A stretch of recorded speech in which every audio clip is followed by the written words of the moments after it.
Hey guys what's up, कैसे हैं आप सभी लोग। बहुत बहुत स्वागत है आप सबका आज के इस अमेजिंग से सेशन में। हम कर रहे हैं एक नई शुरुआत और आज इसका 9th लेक्चर होने जा रहा है। 9th लेक्चर ऑफ एक नई शुरुआत। और आज हम लोग करेंगे दो छोटे छोटे टॉपिक्स। एक होगा आपका एग्जेम्प्ट इनकम्स, या इसको आप लोग बोल सकते हो incomes which do not form part of total income, और एक आपका होगा रेजिडेंशियल स्टेटस, या जिसका पूरा बड़ा सा नाम है residence and scope of total income. तो ये दोनों टॉपिक्स हम लोग आज वाली क्लास में कवर करेंगे। बहुत मजा आने वाला है। जितने भी स्टूडेंट्स यहां पर नए हैं, ये मेरे बारे में थोड़ी सी इंफॉर्मेशन है जो आप लोग यहां पर देख सकते हो। ये मेरा शेड्यूल है मई 23 के लिए। रोज रात को 10 बजे इसी यूट्यूब चैनल पर एक नई शुरुआत के सेशंस होते हैं। और नवंबर 23 के लिए अनअकैडमी प्लस में एकाग्रता बैच के अंदर दोपहर को 12 बजे मेरी क्लासेस चलती हैं। इसके लिए आपको अनअकैडमी प्लस का सब्सक्रिप्शन लेना होगा। And this is a mind blowing offer that's going on from Unacademy these days कि you'll get 25% discount if you use my code NISH10 on any of the categories, on any of the subscriptions, right? सो जल्दी से subscription को avail करो। ऐसा offer ना पहले कभी आया है और आई डोंट नो आगे कभी आएगा या नहीं। 25% का ऑफर अभी आप लोगों के लिए चल रहा है। मई 23 के स्टूडेंट्स के लिए मैंने एक स्ट्रैटेजी सेशन लिया था, जिसका लिंक आपको इस वीडियो के डिस्क्रिप्शन में मिल जाएगा, जिसमें मैंने आपको बहुत सारी चीजें बताई थी कि आपको कैसे पढ़ना चाहिए, कैसे आपको रिवाइज करना चाहिए, सिंगल ग्रुप देना चाहिए या बोथ ग्रुप्स देना चाहिए। तो at this point also a lot of students, जैसे अभी हम लोग दिल्ली का मैराथन करके आए तो बहुत सारे स्टूडेंट्स वहां पर मिले जिनका थोड़ा सा अभी भी डावाडोल चल रहा है कि सिंगल ग्रुप देना चाहिए या बोथ ग्रुप्स देना चाहिए वगैरह वगैरह, राइट। सो ये वाला सेशन जरूर देखो तो आपको एक क्लैरिटी मिलेगी, आपको समझ में आएगा कि कैसे आप अपने लिए डिसाइड कर सकते हो। Nobody else will be able to decide it better than you कि आपको मई 23 में सिंगल ग्रुप देना चाहिए या बोथ ग्रुप देना चाहिए। तो ये स्ट्रैटेजी सेशन आपके लिए वाकई में काफी हेल्पफुल होगा। और जो भी एक नई शुरुआत के प्लेलिस्ट है, वो सारे के सारे लेक्चर्स जितने भी अभी तक हुए हैं उसकी एक प्रॉपर प्लेलिस्ट बनी हुई है। उसके लिंक आपको इस वीडियो के डिस्क्रिप्शन में मिल जाएगा। और जो भी यहां पर मैं नोट्स यूज कर रहा हूं, उन सभी नोट्स का भी लिंक आपको इस वीडियो के डिस्क्रिप्शन में मिल जाएगा। Let's get started with today's session. Chapter number 10 या आपके स्टडी मटेरियल का chapter number 3, incomes which do not form part of total income. तो देखो, हमने अभी अभी डिडक्शंस वाला चैप्टर खत्म किया है। डिडक्शंस वाले चैप्टर में क्या होता था कि आपने पूरी की पूरी इनकम अपनी कैलकुलेट कर ली, राइट। अब उस इनकम के अंदर से आपने कुछ कुछ चीजें माइनस कर ली, उन्हीं को डिडक्शंस बोलते थे। कि हमने सैलरी, इनकम, हाउस प्रॉपर्टी सब कुछ कर लिया और उसके बाद हम उस ग्रॉस टोटल इनकम में से थोड़ा थोड़ा सा माइनस कर रहे हैं। तो वो जो माइनस कर रहे हैं that is the deductions, right. लेकिन कई बार ऐसा होता है कि आपकी इनकम कंसिडर ही नहीं की जाती है, ठीक है।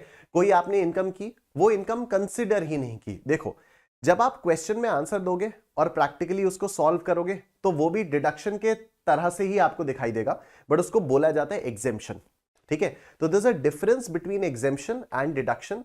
डिडक्शन आपकी पूरी इनकम में वो पहले आ जाता है और उसके बाद आप उसको माइनस करते हो, that is deduction, right. Exemption क्या होता है? एग्जेम्पशन इज कि आपने उस हेड में ही उस इनकम को इंक्लूड नहीं किया, आपने उस हेड में ही उस इनकम को इंक्लूड नहीं किया। For example agricultural income. अब एग्रीकल्चरल इनकम आएगी तो हम उसको इंक्लूड ही नहीं करेंगे, वो हमारी टोटल इनकम का पार्ट है नहीं। बाद में हम उसको पार्शियली इंटीग्रेट कर देंगे अपनी बिजनेस इनकम के साथ, वो एक अलग बात है, ठीक है। तो there is a difference between deduction and exemption in technical terms.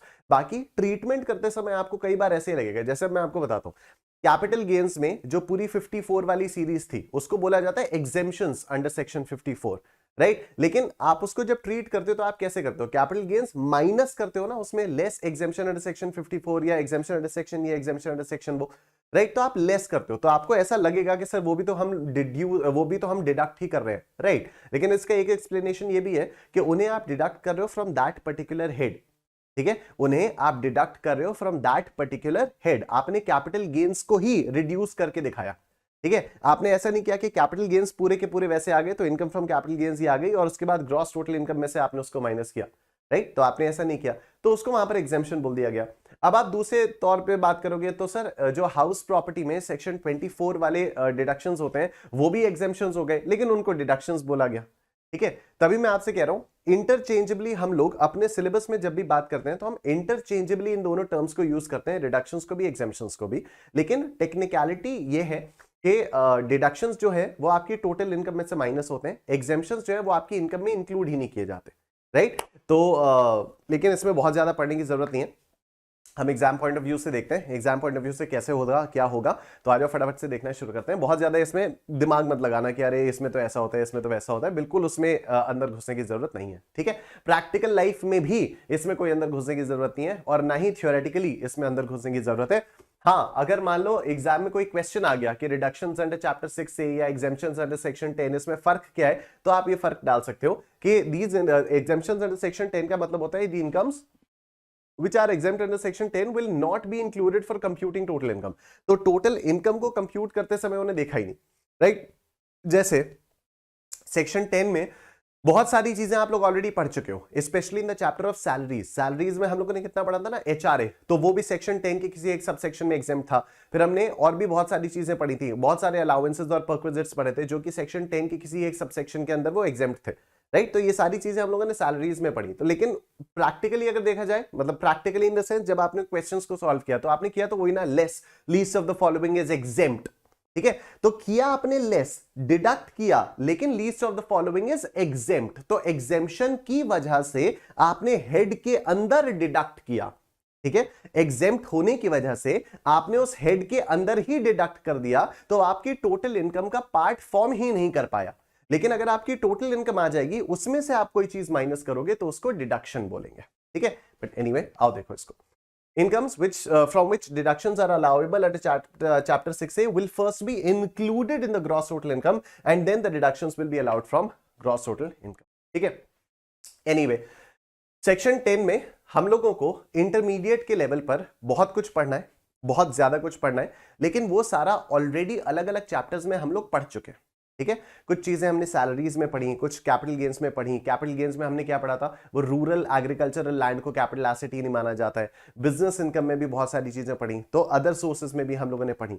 तो कई सारी चीजें हम लोग सेक्शन 10 के अंदर जो एग्जेम्पशंस हैं वो हम लोग ऑलरेडी पढ़ चुके हैं, राइट। तो अब उसके अलावा जो थोड़ा बहुत बचा हुआ है उसको हम लोग यहां पर देखने जा रहे हैं। तो देखो, we'll be studying the following sections under this category। तो यहां पर amount received by member from HUF, और ये कुछ 11 सेक्शंस है, ठीक है। बस ये 11 सेक्शंस है, इनको हम लोगों को देखना है। तो एक काम करते हैं, एक एक करके इसको देखना शुरू करते हैं। बहुत ज्यादा इसमें ना तो आपको दिमाग लगाना है, बहुत ज्यादा ना तो इसमें आपको परेशान होना है, बहुत ज्यादा ना तो आपको इसको रटना है, ठीक है। बस एक बार हम ऊपर ऊपर से पढ़ लेंगे। उसके बाद इस वाले टॉपिक में जो सबसे इंपॉर्टेंट सेक्शन आएगा वो आएगा section 10AA, right. SEZ units का जो भी एक्सपोर्ट प्रॉफिट होता है उसका एग्जेम्पशन आपको मिलता है। तो वो सेक्शन 10AA से रिलेटेड जो भी चीजें होंगी वो हम लोग इसके बाद करेंगे। तो पहले हम लोग ये छोटे छोटे 11 पॉइंट्स निपटा लेते हैं, और उसके बाद हम लोग सेक्शन 10AA करेंगे जो थोड़ा सा इंपॉर्टेंट है, तो उस पर मैं थोड़ा सा ज्यादा फोकस करूंगा, ठीक है। आओ, तो the first section that we have to study here is section 10 subsection 2 amounts received by member from the income of the HUF, ठीक है। मतलब HUF की कोई इनकम हुई, ठीक है, मेरे पापा की एचयूएफ है, उनकी कोई इनकम हुई, एचयूएफ की इनकम हुई, वो उसमें से अगर मेंबर को कुछ मिलता है, मुझे कुछ मिलता है, तो क्या होगा उसका। तो since the income is chargeable to tax in the hands of the HUF, it is exempt in the hands of its members. एकदम सेम लॉजिक है जो पार्टनरशिप फर्म का था। ये पार्टनरशिप फर्म का जो भी प्रॉफिट होता है वो तो पार्टनरशिप फर्म के हाथ में टैक्सेबल होता है, तो उसका जो भी शेयर ऑफ प्रॉफिट किसी पार्टनर को मिलता है वो पार्टनर के हाथ में एग्जेम्प्ट हो जाता है। Next, this exemption applies only in respect of payment made by the HUF to its member out of the income of the family or out of the income of impartible estate belonging to the family। मतलब जो भी family की income आएगी उसमें से जो पैसा दिया जाएगा वो, या फिर इम्पार्टेबल एस्टेट। इम्पार्टेबल एस्टेट का मतलब हम लोगों ने हाउस प्रॉपर्टी में समझा था, मतलब जो प्रॉपर्टी लीगली डिविजिबल नहीं होती है, उससे अगर कुछ भी पैसा आएगा तो उसी पैसे को तो आप लोगों में बांटा जाएगा, बच्चों में बांटा जाएगा। तो ये यहाँ पर ये वाला चैप्टर, ये वाला जो सेक्शन है वो उसी इनकम के बारे में बात कर रहा है, ठीक है। अब देखो, mister A, a member of an HUF received 10,000 rupees as a share from the income of the HUF। तो HUF की इनकम से उसको 10,000 रुपए का शेयर मिला। Is such income includable in his chargeable income? Exempt with examined with reference to the provisions of Income Tax Act 1961, तो ये of course exempt हो जाएगा। No, such income is not includable in Mr. A's chargeable income since section 10 subsection 2 exempts any sum received by individual as a member of an HUF where such sum has been paid out of the income of the family। Simple, पहला खत्म। Next, section 2A, share income of a partner. Exactly वही वाली बात होती है कि partnership firm, मतलब आप देख रहे हो हम लोग काफी सब कुछ ऑलरेडी पढ़ चुके हैं। तो पार्टनरशिप फर्म के हाथ में जो भी इनकम होती है, जो भी प्रॉफिट होता है वो टैक्सेबल होता है, तो उसमें से जितना भी हिस्सा पार्टनर के पास जाता है वो एग्जेम्प्ट हो जाता है। So since the income is chargeable in the hands of the partnership firm, it is exempt in the hands of the partners. It has been clarified by a circular that even if an income is exempt in the hands of the firm due to certain exemption or deduction, it will still not get taxable in the hands of the partners. तो income के जो भी firm के हाथ में अगर कोई income exempt हो रही है, ठीक है, फर्म के हाथ में अगर कोई इनकम एग्जेम्प्ट हो रही है, तो आप ये नहीं बोल सकते कि ये वाली इनकम जो है वो फर्म के हाथ में एग्जेम्प्ट है तो पार्टनर के हाथ में उसको टैक्सेबल कर दो, नहीं, right.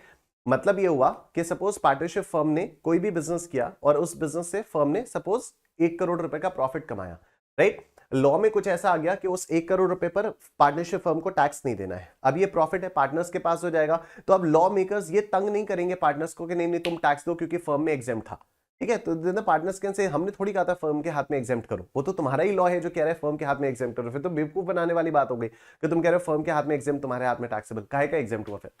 Next, interest on money standing to the credit of an individual in his NRE account, section 10(4)(22). तो अब NRE अकाउंट क्या होता है, ये आप लोग CA इंटरमीडिएट में तो नहीं, मेरे ख्याल से CA फाइनल में पढ़ोगे, फॉरेन एक्सचेंज मैनेजमेंट वाला एक्ट होता है। तो उसके अंदर होता है कि जितने भी फॉरेनर्स होते हैं उनका एक NRE अकाउंट होता है, तो उस अकाउंट में जो भी बैलेंस पड़ा हुआ है उस पर अगर कुछ इंटरेस्ट आता है तो उसका क्या ट्रीटमेंट होता है, लेट्स सी।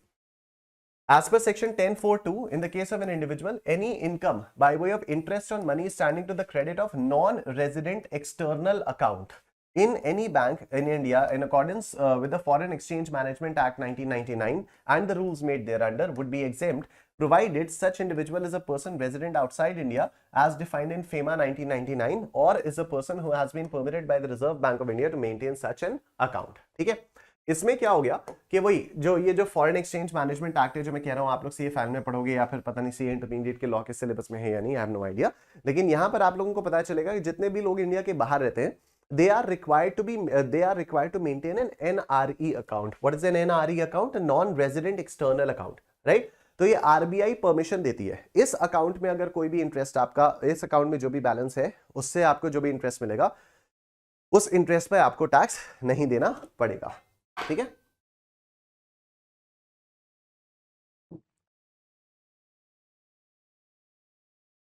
दूसरा पॉइंट इसमें क्या कह रहा है, in this context it may be noted that joint holders of the NRE account do not constitute an AOP by merely having these account in joint names। मतलब अगर सपोज मैं हूं और मेरी वाइफ है, हम दोनों अगर सपोज बाहर रह रहे हैं और हमारा एनआरई अकाउंट है, हमारा एक जॉइंट है, तो इसका मतलब ये नहीं कि हमारी एसोसिएशन ऑफ पर्संस है तो उस पर आप इंटरेस्ट लेकर उस पर अगर हमें इंटरेस्ट मिल रहा है तो आप टैक्स लेने लग जाओ। The benefit of exemption under section 10(14)(2) will be available to such joint account holders subject to fulfillment of other conditions contained in that section by each of the individual joint account holders। तो ये जो exemption है इसका benefit हम दोनों को मिल जाएगा। Next, remuneration received by individuals who are not citizens of India। India में जो लोग citizens नहीं है उन्हें अगर कोई जो Indian citizens नहीं है अगर उन्हें कोई remuneration मिलती है तो फिर वो कैसे exempt होती है, आओ देखते हैं। Remuneration received by officials of embassies etc. of foreign states, section 10(6)(2). The remuneration received by a person for services as an official of an embassy, high commission, legation, commission, consulate or the trade representation of a foreign state or as a member of the staff of any of these officials is exempt। Conditions ये हैं, मैं पहले आपको इसका मतलब बता देता हूँ। जैसे दिल्ली में जब हम लोग जाते हैं, मतलब बाकी शहरों में भी होगा, मेरे को दिल्ली का ही पता है, तो दिल्ली में देयर इज एन एरिया जहां पर अलग अलग कंट्रीज की एम्बेसीज हैं, राइट। चलो दिल्ली को छोड़ो, आप इमेजिन करो आप यूएस में हो, right, and you don't know anybody over there, right. तो आपको वहां पर एक इंडियन एम्बेसी दिखाई देगी, a place where you will be recognised, where you will be cherished, right. तो आप उस इंडियन एम्बेसी में अगर जाते हो एंड सपोज आपको इंग्लिश नहीं आती है, आप यूएस एम्बेसी में जाकर यूएस में आप इंडियन एम्बेसी में जाकर अगर वहां पर भी आपको सारे के सारे गोरे लोग दिखने लग जाएंगे तो इंडियन एम्बेसी का कोई फायदा होगा क्या? क्या आप उनसे बात कर पाओगे? क्या आप उन्हें अपनी समस्या समझा पाओगे? नहीं समझा पाओगे। तो इंडिया के कुछ लोग इंडियन एम्बेसीज में जाते हैं ऑल अराउंड द वर्ल्ड, जहां जहां पर भी जिस जिस देश में इंडियन एम्बेसीज हैं वहां पर कौन काम कर रहा होगा? वहां इंडियंस काम कर रहे होंगे, राइट। एग्जैक्टली उसी तरह से आप इमेजिन करो कि कोई एक फॉरेनर इंडिया में आकर स्टक हो गया है, राइट। अब वो फॉरेनर यहां पर कंफ्यूज है, he doesn't know the language, he doesn't know what to do, where to go, where to find food and all, right. He stuck in India. So यहां पर यूएस एम्बेसीज होंगी, यहां पर यूएस एम्बेसीज होंगी, तो अब US embassies में Indian लोग तो काम करेंगे नहीं, यूएस एम्बेसीज में यूएस वाले लोग काम करेंगे। तो वो यूएस वाले लोग जब काम करेंगे उन्हें पैसा कहां से मिल रहा है? उन्हें पैसा तो यहां से मिल रहा है, but are they citizens of India? No, they are not citizens of India. तो जो लोग एम्बेसीज में काम कर रहे हैं, दूसरे देशों की एम्बेसीज में काम कर रहे हैं, वो दूसरे देश के लोग हैं जो हमारे देश में आकर अपनी अपनी एम्बेसीज में काम कर रहे हैं। उन्हें पैसा कहां से मिल रहा है? सरकार से पैसा मिल रहा है, राइट? तो उन्हें क्या उन पर भी टैक्स लगेगा? तो द आंसर इज नो, उन पर कोई टैक्स नहीं लगेगा। लेकिन इसकी एक मेजर कंडीशन ये है कि वो किसी और बिजनेस या प्रोफेशन में या एम्प्लॉयमेंट में एंगेज नहीं होने चाहिए। ठीक है, कि अगर कोई यूएस वाला आदमी है, ठीक है, कोई यूएस का बंदा आकर यूएस एम्बेसी में काम कर रहा है और दिन में उसने काम किया और रात को वो अपना बिजनेस कर रहा है, तो फिर सरकार कहेगी फिर तो तुम यहां पर मतलब अपना बिजनेस कर ही रहे हो ना, यहां पर आप पैसा कमा ही रहे हो, तो फिर आप हमें टैक्स भी दे दो। सिंपल सी बात है, राइट? तो देखो, remuneration received by officials of embassies etcetera foreign states, foreign states की जो एम्बेसीज होती हैं उनके ऑफिशियल्स को जो रेम्यूनरेशन मिलता है वो, so the remuneration received by a person for services as an official of an embassy, high commission, legation, commission, consulate or the trade representation of a foreign state or as a member of the staff of any of these officials is exempt. Conditions क्या है? The remuneration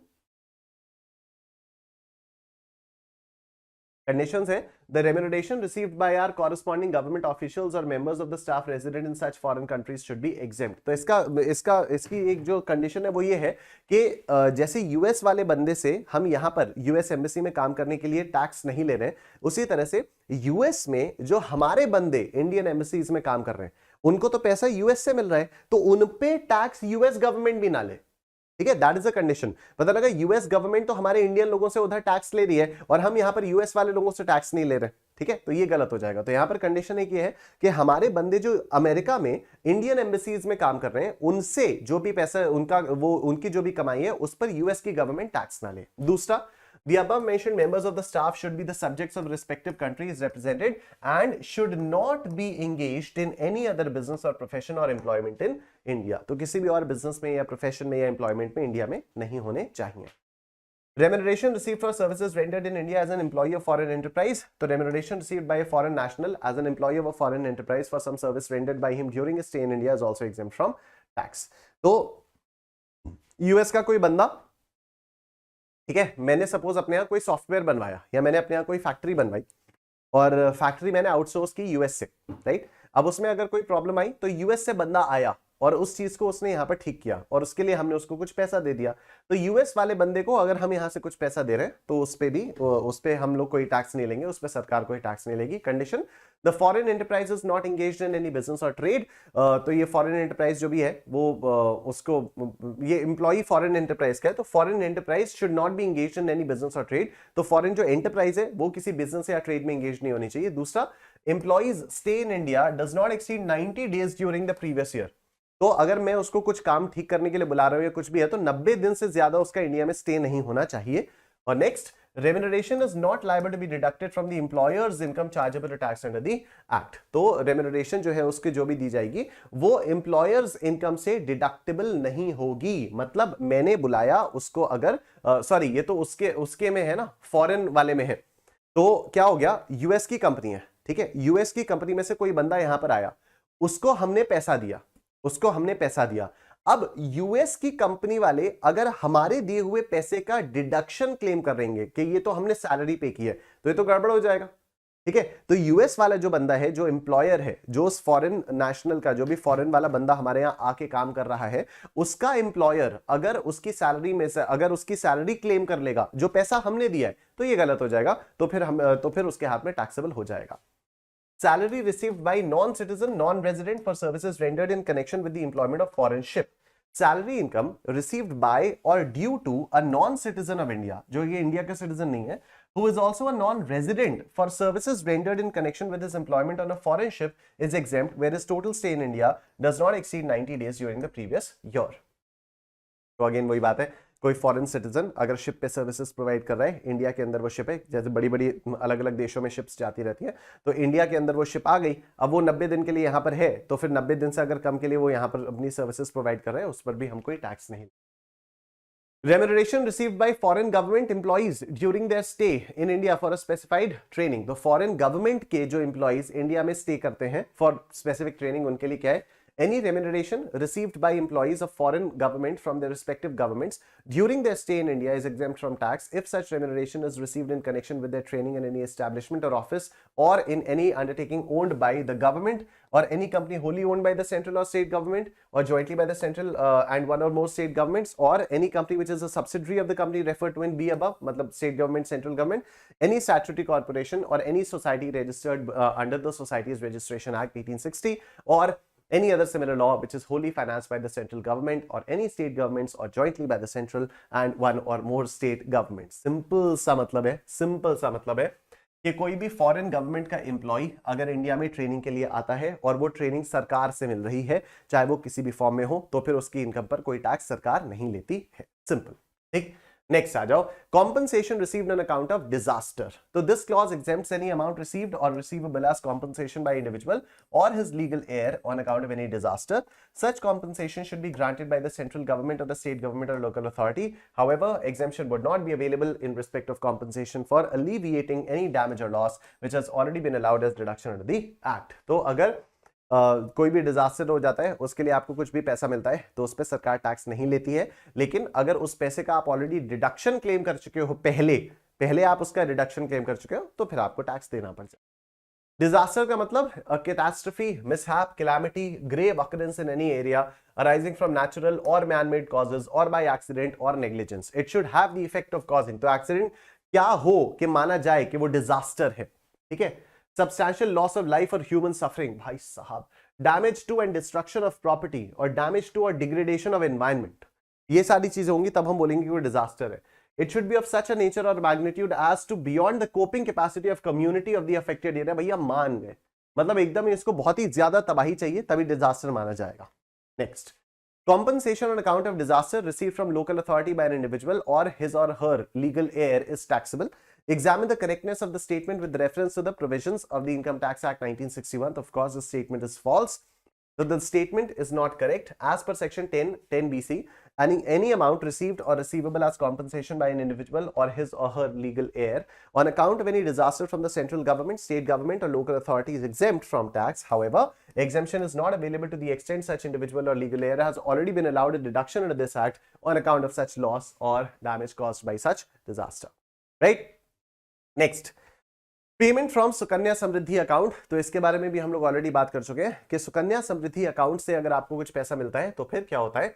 तो it provides that any payment from an account opened in accordance with the Sukanya Samriddhi Account Rules 2014 made under the Government Savings Bank Act 1873 shall not be included in the total income of the assessee. Accordingly, interest accruing on deposits in and withdrawals from any account under the said scheme would be exempt. तो ये जो Sukanya Samriddhi account था, इसका हम लोगों ने बताया था कि अगर आप सुकन्या समृद्धि अकाउंट में पैसा डालते रहते हो तो आपको 80C में इसका रिडक्शन मिलता है और मेच्योरिटी पर या कभी भी आपको कोई भी इंटरेस्ट वगैरह कुछ भी अगर इस पे अक्रू होता रहता है तो वो टैक्सेबल नहीं होता है.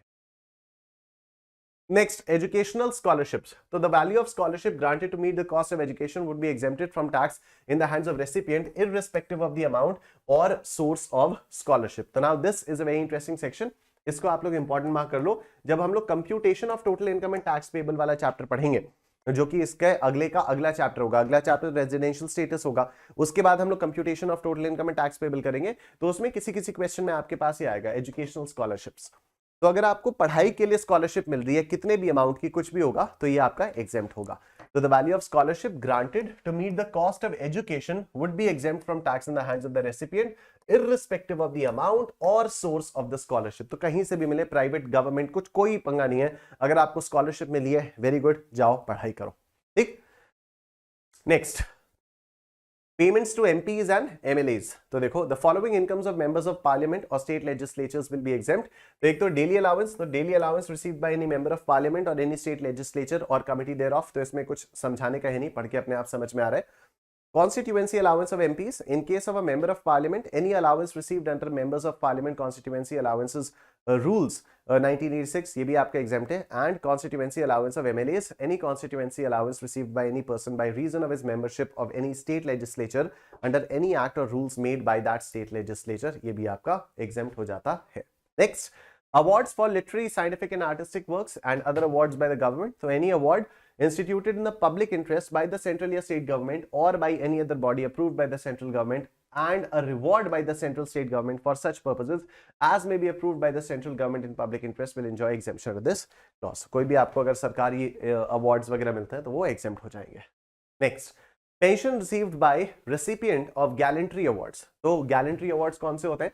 गैलेंट्री अवार्ड्स वो वाले हो जाते हैं जो कि जैसे ये परमवीर चक्र है या महावीर चक्र है या वीर चक्र है, तो ये जितने भी ये फौजी लोग होते हैं उनको मिलते हैं गैलेंट्री अवार्ड्स. ठीक है, तो जिनको भी गैलेंट्री अवार्ड्स मिले हैं उनको अगर कोई पेंशन मिल रही है या तो उनकी फैमिली को कोई पेंशन मिल रही है तो वो एग्जेम्प्ट हो जाता है.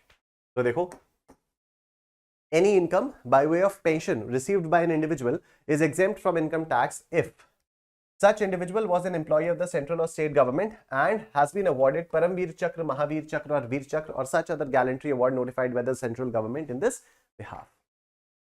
In case of the death of such individual, any income by way of family pension received by any member of the family of such individual shall also be exempt under this clause. So ये मैंने आपको अभी बताया. Family in relation to an individual means the spouse and children of the individual and the parents, brothers, sisters of the individuals or any of them wholly or mainly dependent on the individual. Disability pension भी एक चीज होती है कि अगर आप service करते करते आप डिसेबल हो गए तो entire disability pension, that is disability element and service element of pension granted to the members of naval, military and or air forces who have been invalided out of naval, military or air force service on account of bodily disability attributable to or aggravated by such service would be exempted from tax.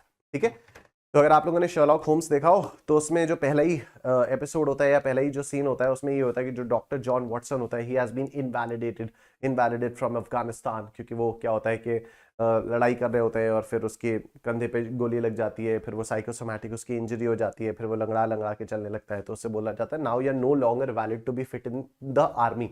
Right, तो ऐसे अगर Indian army से किसी को कोई बहुत ही major serious damage type का हो जाता है और उसको फिर बोला जाता है कि नहीं अब आप इंडियन आर्मी में आप लड़ तो नहीं सकते हैं लेकिन अब आप घर जाइए और हम आपके पेंशन वगैरह कुछ भी देंगे, हम आपको पैसे देते रहेंगे, तो वो उस पर कोई टैक्स नहीं लगेगा.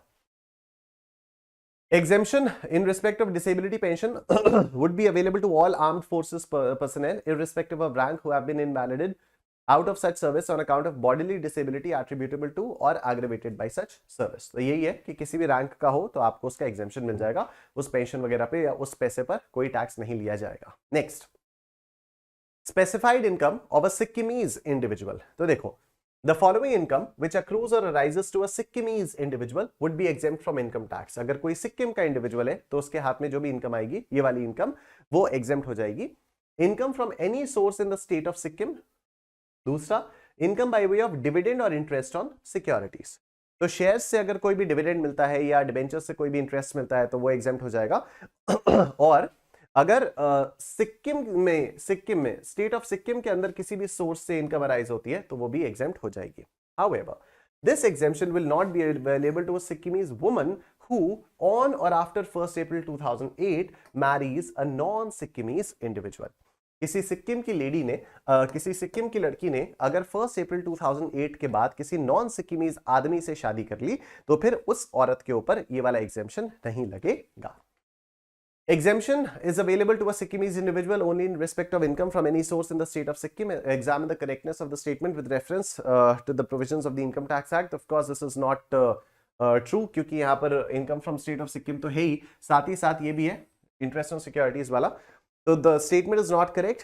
Exemption under section 1026 AAA is available to a Sikkimese individual not only in respect of the said income but also in respect of income by way of dividend or interest on securities. ये वाला सवाल देखकर तो फटाफट से देखते हैं ये वाला क्वेश्चन.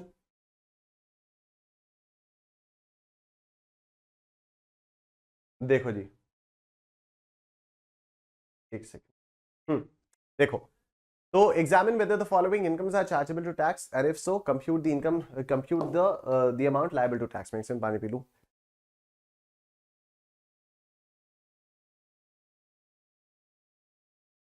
देखो, कहा थी Arvind received 20,000 rupees as his share from the income of HUF. Exempt. Mr. Xavier, a Paramveer Chakra awardee who was formerly in the service of central government, received a pension of 220 during the financial year 22-23. Exempt. Agricultural income of 127 earned by a resident of India from a land situated in Malaysia. Taxable. Indian land तो है नहीं है, ठीक. Rent of 72,000 rupees received for letting out agricultural land for a movie shooting, taxable. Movie shooting के लिए ये तो आपका टैक्सेबल हो जाएगा, ठीक है। मूवी शूटिंग के लिए आपने एग्रीकल्चरल लैंड पे रेंट आप कमा सकते हो, रेंट आपकी एग्रीकल्चरल इनकम मानी जाएगी, लेकिन रेंट आपकी एग्रीकल्चरल इनकम तभी मानी जाएगी अगर आपने एग्रीकल्चरल लैंड को एग्रीकल्चरल पर्पसेस के लिए रेंट आउट किया। यहाँ पर आप पिक्चर की शूटिंग के लिए कर रहे हो, शाहरुख खान यहाँ पर खड़े होकर सरसों के खेत में कुछ कुछ अगर कर रहा है तो एग्रीकल्चरल लैंड के बीच में पिक्चर की शूटिंग हो रही है, तो फिर ये वाली चीज होगी, ठीक, ये टैक्सेबल हो जाएगा आपका। Next, examine with reasons in brief whether the following statements are true or false with reference to the provisions of the Income Tax Act 1961. So let's look at them. Exemption is available to a Sikkimese individual only in respect of income from any source in the state of Sikkim. तो ये तो false हो गया आपका, क्योंकि interest on securities या interest या dividend on securities की भी income exempt होती है। Pension received by a recipient of gallantry award who was former employee of the central government is exempt from income tax. तो ये बिल्कुल true हो गया। Next, Mr. A, a member of the HUF, received 10,000 rupees as his share of income, share from the income of HUF. The same is to be included in his chargeable income. ये भी false हो गया, क्योंकि ये आपका exempt हो जाता है, ठीक है। सारा छुटपुट काम हमारा कंप्लीट हो चुका है और अभी हमारा आधा घंटा हुआ है, अभी हमारे पास अच्छा खासा टाइम है और अब हम आ जाते हैं इस चैप्टर के मेन मुद्दे पर, विच इज सेक्शन 10AA। बड़ा ही सिंपल है, 1 मिनट के अंदर अंदर एक लाइन में इसका मैं आपको समझा देता हूं। कुछ चीजें होती हैं, कोई कंट्री के अंदर एक ज्योग्राफिकल लोकेशन होती है जिसको स्पेशल इकोनॉमिक जोन बोला जाता है, जिसको फॉरेन कंट्री की तरह से ही ट्रीट किया जाता है, ठीक है। तो अगर आप SEZ को कुछ अप्लाई करते हो या कुछ आप SEZ को कुछ सप्लाई करते हो या कुछ भी है, तो उसको माना जाता है कि आपने बाहर भेजा है। और SEZ का जो मेन पर्पस होता है वो भी ये होता है कि वहां पर जो भी मैन्युफैक्चरिंग वगैरह हो रही है वो देश की तरक्की के लिए हो रही है या फिर वो एक्सपोर्ट के लिए हो रही है। तो SEZ यूनिट का जितना भी एक्सपोर्ट प्रॉफिट होता है, what do you mean by export profit, मैंने जितना भी पैसा कमाया, राइट, मेरा 100 करोड़ का टर्नओवर था, 100 करोड़ के टर्नओवर पर 10 करोड़ का प्रॉफिट था। अब इस 100 करोड़ के टर्नओवर पे 50 करोड़ मैंने बाहर बेचा, 50 करोड़ मैंने इंडिया में बेचा। तो ये जो 10 करोड़ का मुझे प्रॉफिट हुआ, इसमें से 5 करोड़ का profit is attributable to the sale that I did outside India and 5 crore का profit is attributable to the sale that I did within India. चलो 5-5 सेम हो जाएगा। 100 करोड़ में से हम ये मान लेते हैं कि 70 करोड़ का टर्नओवर मैंने इंडिया के बाहर सामान बेच के किया और 30 करोड़ का टर्नओवर मैंने इंडिया में सामान बेच कर किया। अब जो 10 करोड़ का प्रॉफिट है, इसमें से भी ऑब्वियसली 7 करोड़ का प्रॉफिट मेरा बाहर बेचने की वजह से आएगा और जो 3 करोड़ का प्रॉफिट है वो मेरा इंडिया में बेचने की वजह से आएगा। सरकार कहती है कि ये जो 7 करोड़ रुपए का प्रॉफिट आपने बाहर माल बेचकर कमाया है, इस पर हम कोई टैक्स नहीं लेंगे for the first 5 years of establishment. पहले 5 साल के लिए हम इस पर कोई भी टैक्स नहीं लेंगे और इसको कहा जाता है टैक्स हॉलिडे, टैक्स से छुट्टी, राइट। पहले 5 साल हम कोई टैक्स नहीं लेंगे, अगले 5 साल हम 50% एग्जेम्पशन देंगे और उसके अगले 5 साल हम टैक्स लेंगे, ठीक है। आओ देखो क्या होता है यहां पर। A special economic zone is an area in which the business and trade laws are different from the rest of the country. SEZs are located within a country's national borders and their aims include increasing trade balance, employment, increased investment, job creation and effective administration. To encourage businesses to set up in the zone, financial policies are introduced. ठीक है, तो benefit क्या है? All the assessees who satisfy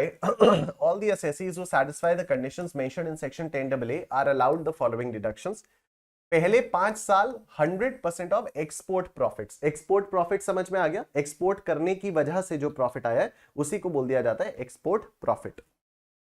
from year 6 to 10 50% of export profits, ठीक है, 50% of export profits and for years 11 to 15 50% of export profits or amount deposited in special economic zone reinvestment allowance reserve whichever is lower। तो या तो 50% of the export profits या जितना पैसा आपने इस वाले अकाउंट में डिपॉजिट किया whichever is lower, उतने का आपको एग्जेम्पशन मिल जाता है। कंडीशंस क्या क्या है कि असेसी जो है वो एक एंटरप्रेन्योर होना चाहिए, that is a person who has been granted a letter of approval by the development commissioner to set a unit in special economic zone. तो उसके पास अप्रूवल होना चाहिए कि स्पेशल इकोनॉमिक जोन में अपना बिजनेस खड़ा करने के मेरे पास सर्टिफिकेट है। Unit in special economic zone begins to manufacture or produce articles or things or provide services on or after 1st April 2005 but on or before 31st March 2020। तो अगर कोई यूनिट आपकी 1st April 2005 से 31st March 2020 के बीच में unit setup करती है तो उसको ये 10AA का टैक्स हॉलिडे मिलेगा। However, if a letter of approval required to be issued in accordance with the provisions of SEZ Act 2005 has been issued on or before 31st March 20, this limit will get extended to 31st March 2021. मतलब अगर आपने SEZ act के rules के according कोई एक letter देकर approval ले लिया, परमिशन ले ली, तो ये 31st मार्च 20 की लिमिट को 31st मार्च 2021 तक भी एक्सटेंड किया जा सकता है. It is not formed by splitting up, reconstruction of business already in existence, तो ये fresh business होना चाहिए. It is not formed by the transfer to a new business of old plant and machinery. However, it can be formed by the transfer of old plant and machinery to the extent of 20%. तो सारी का सारा plant and machinery नया होना चाहिए, although total plant and machinery का 20% पुराना हो सकता है. Assessee has exported goods or provided services out of India from the SEZ by land, sea, air or by any other mode, whether physical or otherwise. तो सामान आपको बाहर भेजना चाहिए. Books of accounts of the taxpayer should be audited. Audit report in Form 56F shall be furnished electronically 1 month prior to the due date of submission of return on income. तो आपकी books of accounts का audit भी compulsory है अगर आप 10AA का benefit लेना चाहते हो. Deduction should be claimed in the return of income. तो ये जो भी 10AA का आपका टैक्स हॉलिडे वाला डिडक्शन है, इसका आपको अपने रिटर्न ऑफ इनकम में क्लेम करना पड़ेगा, तभी मिलेगा. ठीक है, क्योंकि यहां पर बात आती है ना, तो 100% ऑफ द एक्सपोर्ट प्रॉफिट्स अगर आपका एग्जेम्प्ट है, तो कोई SEZ है, इंडिया में सामान बेच ही नहीं रही है, सिर्फ बाहर बेच रही है, तो जितना भी प्रॉफिट है वो पूरा का पूरा एक्सपोर्ट प्रॉफिट्स है, और वो 100% क्योंकि एग्जेम्प्ट है, तो फिर आप बोलो कि हमें रिटर्न फाइल करने की जरूरत नहीं है, तो ऐसा नहीं चलेगा. ठीक है. Export turnover means the consideration in respect of export by the undertaking or articles or things or computer software received in or brought into India by the assessee in convertible foreign exchange within the prescribed period, but does not include the following: freight, telecommunication charges, insurance attributable to the delivery of the articles or things or computer software outside India, expenses if any incurred in foreign exchange in providing the technical services outside India. तो ये जो export turnover का मतलब क्या होता है? Export turnover मतलब जितना जितना पैसा, जैसे हम लोगों ने एग्जांपल लिया था ना 100 करोड़ का, तो उसमें मैंने कहा था 70 करोड़ आपने माल बाहर बेचकर कमाया, तो दैट इज एक्सपोर्ट टर्नओवर. लेकिन अब उस एक्सपोर्ट टर्नओवर में मैंने तो आपको एग्जांपल देने के लिए बता दिया, लेकिन उसके अंदर क्या क्या चीजें आएंगी, क्या क्या चीजें नहीं आएंगी, वो देखो इधर. The export turnover means the consideration in respect of export by the undertaking of articles or things or computer software received in or brought into India by the assessee in convertible foreign exchange, जिसका पैसा आप India में ला चुके हो within the prescribed period. लेकिन उसमें क्या क्या नहीं इंक्लूड किया जाएगा? फ्रेट नहीं इंक्लूड किया जाएगा, टेलीकम्युनिकेशन चार्जेस नहीं इंक्लूड किया जाएगा, insurance attributable to the delivery of the articles of things और कंप्यूटर सॉफ्टवेयर आउटसाइड इंडिया, बाहर के कंप्यूटर्स वगैरह का जो भी इंश्योरेंस वाला आपने किया है, उसके लिए अगर आपने कोई इंश्योरेंस लिया है तो वो भी इंक्लूड नहीं किया जाएगा. और अगर कोई भी आपके एक्सपेंसेस है जो कि आपने फॉरेन एक्सचेंज में किए हैं for providing the technical services, वो भी इंक्लूड नहीं किए जाएंगे. The profits and gains derived from on-site development of computer software, including services for development of software outside India, shall be deemed to be the profits and gains derived from the export of computer software outside India. मतलब US वालों ने हमसे कहा कि नहीं, आप हमारे यहाँ आके ही सॉफ्टवेयर को इंस्टॉल करो और आप हमारे यहाँ ही आके सब काम करो. तो SEZ का कोई बंदा अगर वहां पर गया, तो भले ही उसने वहां पर काम किया, लेकिन माना यही जाएगा कि यहाँ से पैसा, यहाँ से काम एक्सपोर्ट कर किया गया है, तो वो उसमें 10AA का बेनिफिट आपको मिल जाएगा.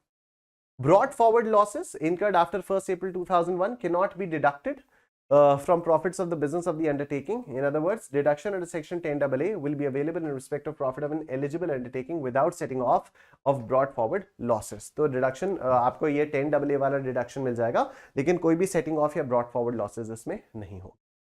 अब आ जाओ, एक के बाद एक करके हम लोग क्वेश्चंस करना स्टार्ट करते हैं, तो आपको थोड़ा सा और मजा आना शुरू होगा. ठीक है, तो अभी बहुत सारे क्वेश्चंस करेंगे, मल्टीपल क्वेश्चंस इसी से रिलेटेड जो एग्जाम्स में आते हैं. आओ देखो. Y Limited furnishes you the following information for the year ended 31st March 2023.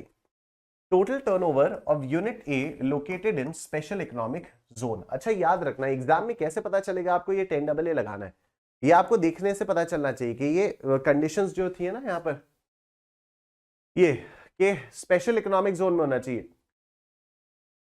जो भी आपकी मैन्युफैक्चरिंग बिजनेस है वो स्पेशल इकोनॉमिक जोन में होना चाहिए, कितने साल हो गए बिजनेस को, क्या कुछ एक्सपोर्ट हो रहा है वगैरह वगैरह. तो जैसे ही आपको ये दिखे, जैसे तो आएगी तो ये इनकम पीजीबीपी में ही, पर पीजीबीपी में भी आपको फिर दो पार्ट्स में देखना होगा, एक आपकी नॉर्मल इनकम, एक आपकी SEZ वाली इनकम. तो SEZ वाली इनकम में ये 10AA वाला भी लगेगा. तो हम लोग इससे रिलेटेड क्वेश्चन करेंगे, परसों से वो करेंगे ना, computation of total income and tax payable, तो उस वाले चैप्टर में हम लोग इससे रिलेटेड भी क्वेश्चन करेंगे. थोड़ा सा पानी पी लेता हूँ, आप लोग तब तक इस क्वेश्चन को पढ़ो.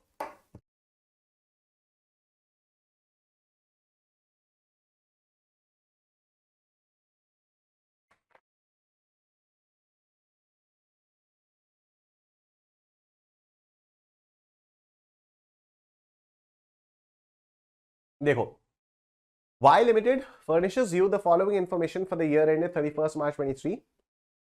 Total turnover of Unit A located in Special Economic Zone.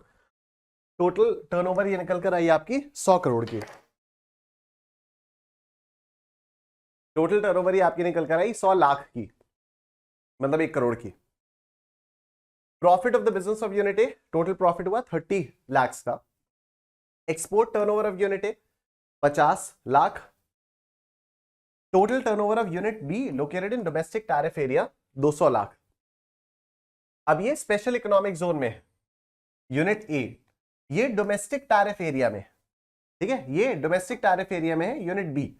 Profit of the business of unit B 20 lakh. Profit of the unit B is 20 lakh, ठीक है।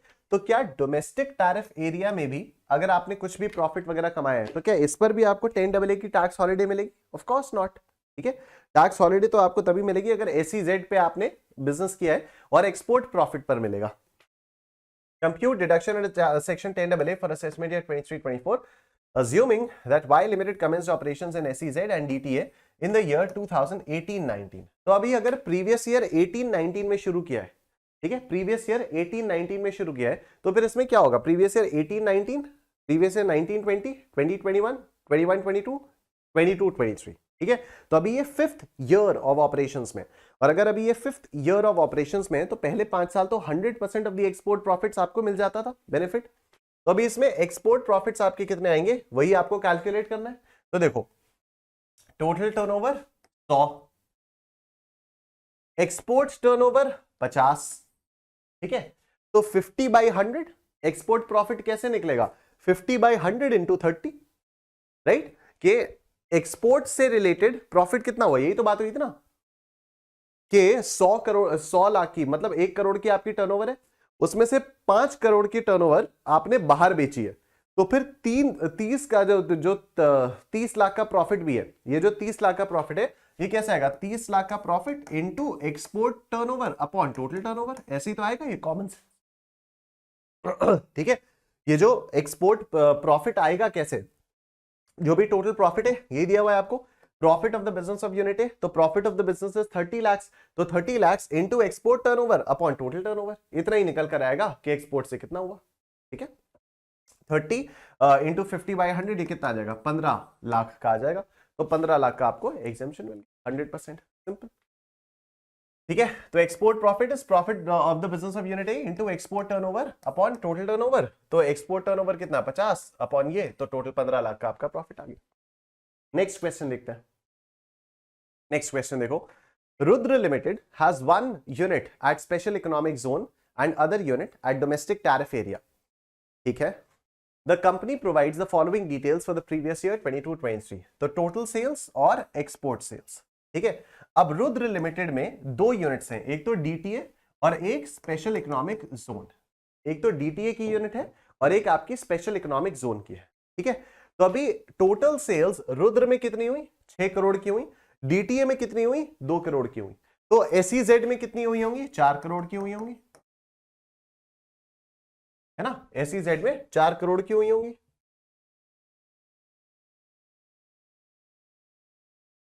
यही तो बात है। तो टोटल सेल्स 6 करोड़, DTA में 2 करोड़, तो SEZ में 4 करोड़। इधर एक्सपोर्ट सेल्स रुद्र में 4 करोड़ 60 लाख, इसमें DTA में 1 करोड़ 60 लाख, तो इसमें कितनी? 3 करोड़। SEZ की एक्सपोर्ट टर्नओवर क्या हो गई? 3 करोड़। SEZ का जो एक्सपोर्ट टर्नओवर है वो हो गया आपका 3 करोड़ रुपए, ठीक। नेट प्रॉफिट कितना आया? नेट प्रॉफिट आया आपका 80 लाख और 20 लाख यानी 40 लाख, यानी ये हो गया आपका 40 लाख, ठीक है। आई होप आपको बात समझ में आ रही है। जो टोटल सेल्स है SEZ की, Rudra limited has 1 unit in special economic zone and other unit at domestic tariff. The company provides the following details. So total sales Rudra limited की 6 करोड़ है, DTA वाली की 2 करोड़ है, तो SEZ की 4 करोड़ है। एक्सपोर्ट सेल्स रुद्र लिमिटेड की 4 करोड़ 60 लाख है, DTA की 1 करोड़ 60 लाख है, तो this minus this 3 crore is the export sales, 3 crore is the export sales of SEZ unit, ठीक है। नेट प्रॉफिट 80 लाख 20 लाख, तो यानी 60 लाख होना चाहिए ना ये तो, 60 होना चाहिए, 40 लाख थोड़ी होना चाहिए, 60 लाख होना चाहिए। 60 लाख आपका ये हो जाना चाहिए। तो 80 लाख माइनस 20 लाख, 60 लाख रुपए का आपका प्रॉफिट है एसईजेड का। अब एसईजेड में आप देखो कि कितना आपका एक्सपोर्ट प्रॉफिट है। Total turnover 4 crore, export turnover 3 crore, profit 60 lakh. तो एक्सपोर्ट प्रॉफिट कितना होगा, this into this divided by this, simple.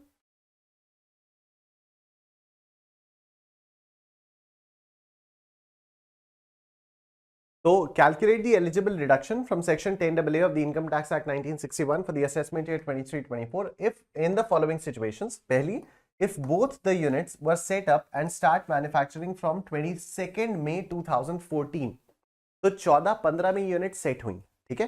तो 14-15, 15-16, 16-17, 17-18, 18-19, 5 साल तो निकल गए। 19-20, 20-21, 21-22, 22-23, ठीक है। तो this is the 9th year of operation. तो 9th ईयर ऑफ ऑपरेशन में पहले 5 साल में तो आपको 100% ऑफ द एक्सपोर्ट प्रॉफिट्स आपको एग्जेम्पशन मिलता है। दूसरे 5 सालों में आपको 50% of the export profits exemption मिलता है। तो एक बार कैलकुलेटर देवता को बुलाएं, कहां गए कैलकुलेटर देवता?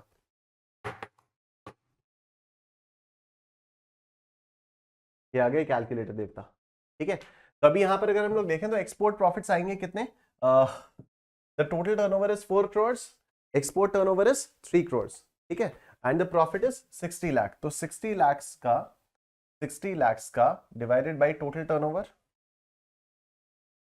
इनटू एक्सपोर्ट टर्नओवर,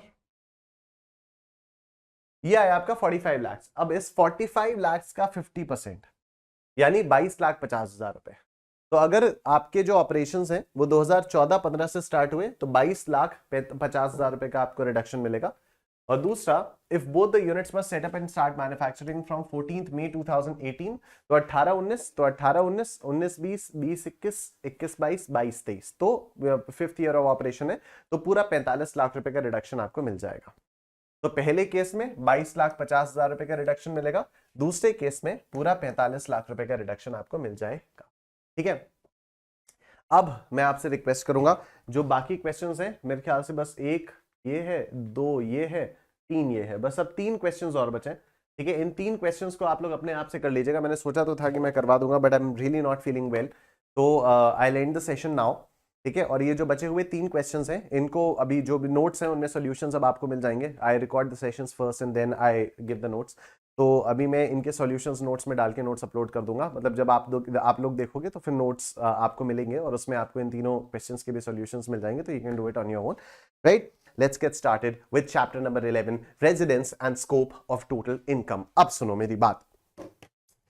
पहले दिन से अभी तक कई बार ये चीज आपके दिमाग में आई है, कई बार ये जो टर्म है ये आप लोगों ने सुना होगा, residential status. It is he is a resident of India, he is a resident and ordinarily resident of India and so on, right. तो रेजिडेंट का मतलब जिस तरह से हम लोग जो समझते हैं वही होता है, लेकिन लॉ में टेक्निकलिटीज थोड़ी सी ज्यादा हो जाती हैं कि अगर आपने इतना इतना किया तो आपको रेजिडेंट माना जाएगा, अगर आपने ऐसा ऐसा किया तो आपको नॉन रेजिडेंट माना जाएगा। रेजिडेंट के अंदर भी 2 चीजें हो जाती हैं कि अगर आपने ये किया, रेजिडेंट होने के बावजूद अगर आपने ये किया तो आप रेजिडेंट एंड ऑर्डिनरीली रेजिडेंट कहलाओगे। ऑर्डिनरीली रेजिडेंट मतलब कि हाँ, प्रीवियस ईयर 22-23 के लिए तो रेजिडेंट था ही, वैसे भी रेजिडेंट ही है, यहीं पड़ा रहता है, ठीक है। और resident but not ordinarily resident मतलब कि प्रीवियस ईयर 22-23 में तो रेजिडेंट था, लेकिन उतना ऑर्डिनरीली यहां पर पड़ा नहीं रहता, बस आ गया 22-23 के लिए रेजिडेंट है, ठीक है। और एक तो हो गए अपने नॉन रेजिडेंट्स, राइट। तो नॉन रेजिडेंट्स तो आप लोग सुनते ही आ रहे हो, एनआरआई, नॉन रेजिडेंट इंडियन, लेकिन उसकी टेक्निकल डेफिनेशन क्या है वो हम लोग आज यहां पर पढ़ेंगे, राइट। तो किसी इंडिविजुअल का अगर आपको रेजिडेंशियल स्टेटस निकालना है तो उसके लिए आप ये करते हो, तो conditions for determining whether an individual is resident और नॉट, इसके लिए सेक्शन 6(1) है और उसमें 4 कैटेगरीज में मैंने लोगों को बांटा हुआ है, ठीक है। 4 कैटेगरीज में मैंने यहां पर लोगों को बांटा हुआ है, ठीक है। पहली कैटेगरी है for individuals not covered in columns 2, 3, 4। तो 2, 3, 4 क्या है उनके बारे में हम लोग बाद में बात करेंगे। 2, 3, 4 थोड़े स्पेशल केसेस हैं, नॉर्मल केस के बारे में हम लोग बात करते हैं। तो जो कैटेगरी 1 है उसको मैं कह सकता हूं कि जो कैटेगरी 1 है that is kind of a normal case, ठीक है। कैटेगरी 1 को मैंने बोल दिया कि ये नॉर्मल केस है, और कैटेगरीज 2, 3, 4 ये हो गई आपकी स्पेशल केसेस, ठीक है। ये हो गए आपके स्पेशल केसेस। हम पहले नॉर्मल केसेस के बारे में बात करेंगे। तो नॉर्मल केस में क्या होता है, अभी हम बात करें कोई इंसान रेजिडेंट है या नहीं, ठीक है ना, conditions for determining whether an individual is resident और नॉट, राइट। तो देखो नॉर्मल कंडीशन में क्या हो गया कि पहली कंडीशन है ही must be in India for at least 182 days during the relevant previous year. अगर 22-23 में रेजिडेंशियल स्टेटस उसका पता करना है कि वो 22-23 में रेजिडेंट था या नहीं। अच्छा, सिटीजन अलग होता है, रेजिडेंट अलग होता है, ठीक है, सिटीजन अलग है, रेजिडेंट अलग है, हम यहां पर रेजिडेंट के बारे में बात कर रहे हैं, राइट। तो देखो 22-23 में, प्रीवियस ईयर 22-23 में अगर वो 182 दिन से या उससे ज्यादा रहा, अगर वो 182 दिन या उससे ज्यादा रहा तो हम कहेंगे कि वो इंडिया में रेजिडेंट था फॉर द प्रीवियस ईयर 22-23, और he must be in India for at least 60 days during the relevant previous year and 365 days during 4 previous years immediately preceding the relevant previous year। मैं आपको इसका मतलब बता देता हूं तो आपको क्लियरली समझ में आएंगी चीजें, ठीक है। सबसे पहली बात, या तो ये तो हो गई पहली कंडीशन। पहली कंडीशन क्या है कि he must be in India for 182 days or more during the relevant previous year. मतलब अगर प्रीवियस ईयर 22-23 में ये पता करना है कि निशांत कुमार प्रीवियस ईयर 22-23 में इंडिया का रेजिडेंट था या नहीं, तो देखेंगे क्या निशांत कुमार प्रीवियस ईयर 22-23 में इंडिया में 182 दिन या उससे ऊपर के लिए था। अगर हां तो हां, Nishant Kumar is a resident in the previous year 22-23। If not, if Nishant Kumar was not present in India for 182 days or more during the previous year 22-23, then you have to check two conditions। अगर ये दोनों ही condition satisfy हो जाती हैं तो हम कहेंगे कि Nishant Kumar is a resident in the previous year 22-23। कौन सी दो कंडीशंस है? पहली कंडीशन कि he must be in India for at least 60 days during the relevant previous year। चलो कोई बात नहीं, 22-23 में आप 182 डेज तक नहीं थे, ठीक है, 22-23 में क्या आप 60 डेज से ऊपर थे? 22-23 में क्या आप 60 डेज से ऊपर थे? तो मैं लिख सकता हूं 22-23 में क्या आप 60 डेज से ऊपर थे? अगर हां तो फिर दूसरी condition, and 365 days during 4 previous years immediately preceding the relevant previous year।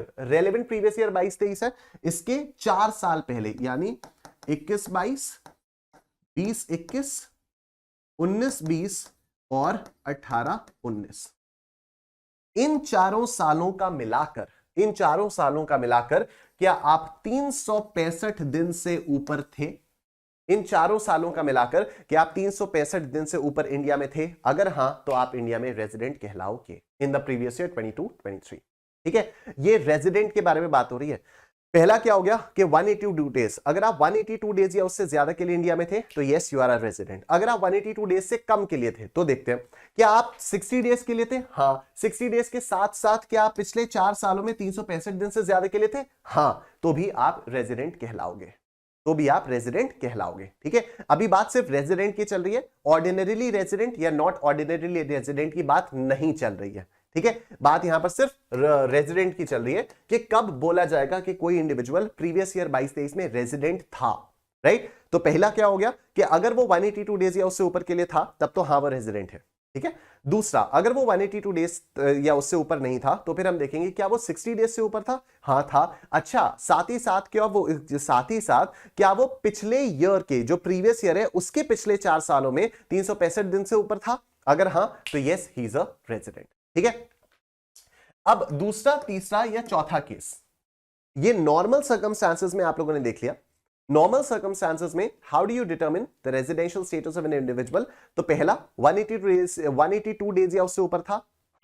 हां तो रेजिडेंट, नहीं तो 60 डेज से ऊपर था? हां। साथ ही साथ क्या प्रीवियस ईयर के पिछले 4 साल, प्रीवियस ईयर 22-23 उसके पिछले 4 साल क्या 365 दिन से ऊपर था? हां तो रेजिडेंट, ठीक है।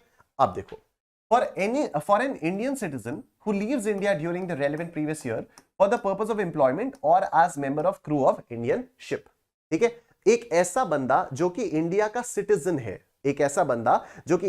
सिटीजन है और वो देश छोड़ता है ड्यूरिंग द प्रीवियस ईयर 22-23, छोड़ के जाता है। क्यों छोड़ के जाता है? या तो एम्प्लॉयमेंट के लिए जाता है या फिर इंडियन शिप के क्रू मेंबर की तरह से जाता है, ठीक है। तो ऐसे केस में क्या होगा? यही एक कंडीशन है, ये 60 डेज और 365 वाली डेज नहीं मानेंगे। मतलब ही must be in India for at least 182 days during the relevant previous year. अगर ऐसा है तभी उसको रेजिडेंट माना जाएगा, ठीक है। अगर ऐसा नहीं है तो ये जो दो और मतलब ऑप्शनल वाली चीज थी कि अच्छा ठीक है चलो 182 डेज अगर आप नहीं रहे हो तो देख लेते हैं कि क्या आप 60 डेज के ऊपर हो और पिछले 4 साल में आप 365 डेज से ऊपर हो, तो ये वाली कंडीशन इसमें नहीं अप्लाई होगी। If you are here for 182 days or more during the previous year 22-23, you will be called a resident in the previous year 22-23. Otherwise, no, non-resident. ठीक है. तीसरी कैटेगरी देखो, तीसरी कैटेगरी बड़ी इंटरेस्टिंग है. For an Indian citizen or person of Indian origin who being outside India, India का citizen है जो अभी इंडिया के बाहर रहता है. ठीक है, इंडिया का सिटीजन है, इंडिया में पैदा हुआ था. इंडिया का citizen, person of Indian origin, India में पैदा हुआ था. ठीक है, इंडिया का सिटीजन इंडिया में पैदा हुआ था, बाहर से इंडिया आता है during the relevant previous year and his total income other than income from foreign source does not exceed 15 lakh रुपए. Other than income from foreign source मतलब उसकी जो टोटल इनकम है वो फॉरेन इनकम को हटा के, मतलब सिर्फ इंडियन इनकम 15 लाख से कम है. ठीक है, अगर उसकी इंडियन इनकम 15 लाख से कम है तो भी सिर्फ एक ही कंडीशन होगी कि 182 दिन से ऊपर अगर वो प्रीवियस ईयर में था तो उसको रेजिडेंट मानेंगे, अदरवाइज उसको रेजिडेंट नहीं मानेंगे. ये जो दूसरी वाली थी और वाली, वो कंडीशन यहां पर नहीं लगती है. ठीक है, मैं इस वाली चीज को रिपीट करता हूं. एक ऐसा बंदा जो कि इंडिया में पैदा हुआ, इंडिया का सिटीजन था पर रहता बाहर है, वो बाहर से इंडिया आ रहा है प्रीवियस ईयर 22-23 में. ठीक है, वो बाहर से इंडिया आ रहा है प्रीवियस ईयर 22-23 में और उसकी जो टोटल इनकम है फॉरेन सोर्सेस को हटाकर, मतलब फॉरेन सोर्सेस को हटाकर मतलब इंडियन इनकम, और उसकी इंडियन इनकम अगर 15 लाख रुपए से कम है तो, ठीक है, उसकी इंडियन इनकम अगर 15 लाख से कम है तो हम सिर्फ एक ही कंडीशन देखेंगे, क्या आप प्रीवियस ईयर 22-23 में 182 दिन से ऊपर थे? अगर हां तो आप रेजिडेंट हो, अदरवाइज आप नॉन रेजिडेंट. चौथी condition, for an Indian citizen or a person of Indian origin who being outside India comes to visit India during the relevant previous year and his total income other than income from the foreign source exceeds 15 lakh rupees. अब ऐसे में क्या होगा? ठीक है, यहां पर क्या बात है, पार्ट 3 और पार्ट 4, पार्ट 3 और पार्ट 4 में क्या बात हो रही है कि या तो कोई इंडियन सिटीजन बाहर से इंडिया में आ रहा है या तो कोई इंडिया में पैदा हुआ बंदा बाहर से इंडिया में आ रहा है. राइट, इसमें क्या हो रहा है? ठीक है, पॉइंट नंबर 3 में क्या हो रहा है? पॉइंट नंबर 3 में ये हो रहा है कि आप इंडिया में इंडिया के ओरिजिन के पर्सन हो या फिर इंडिया के सिटीजन हो, बाहर से इंडिया में आ रहे हो, बाहर से इंडिया में आ रहे हो और आपकी जो इंडियन इनकम है वो 15 लाख से कम है, 15 लाख या उससे कम है.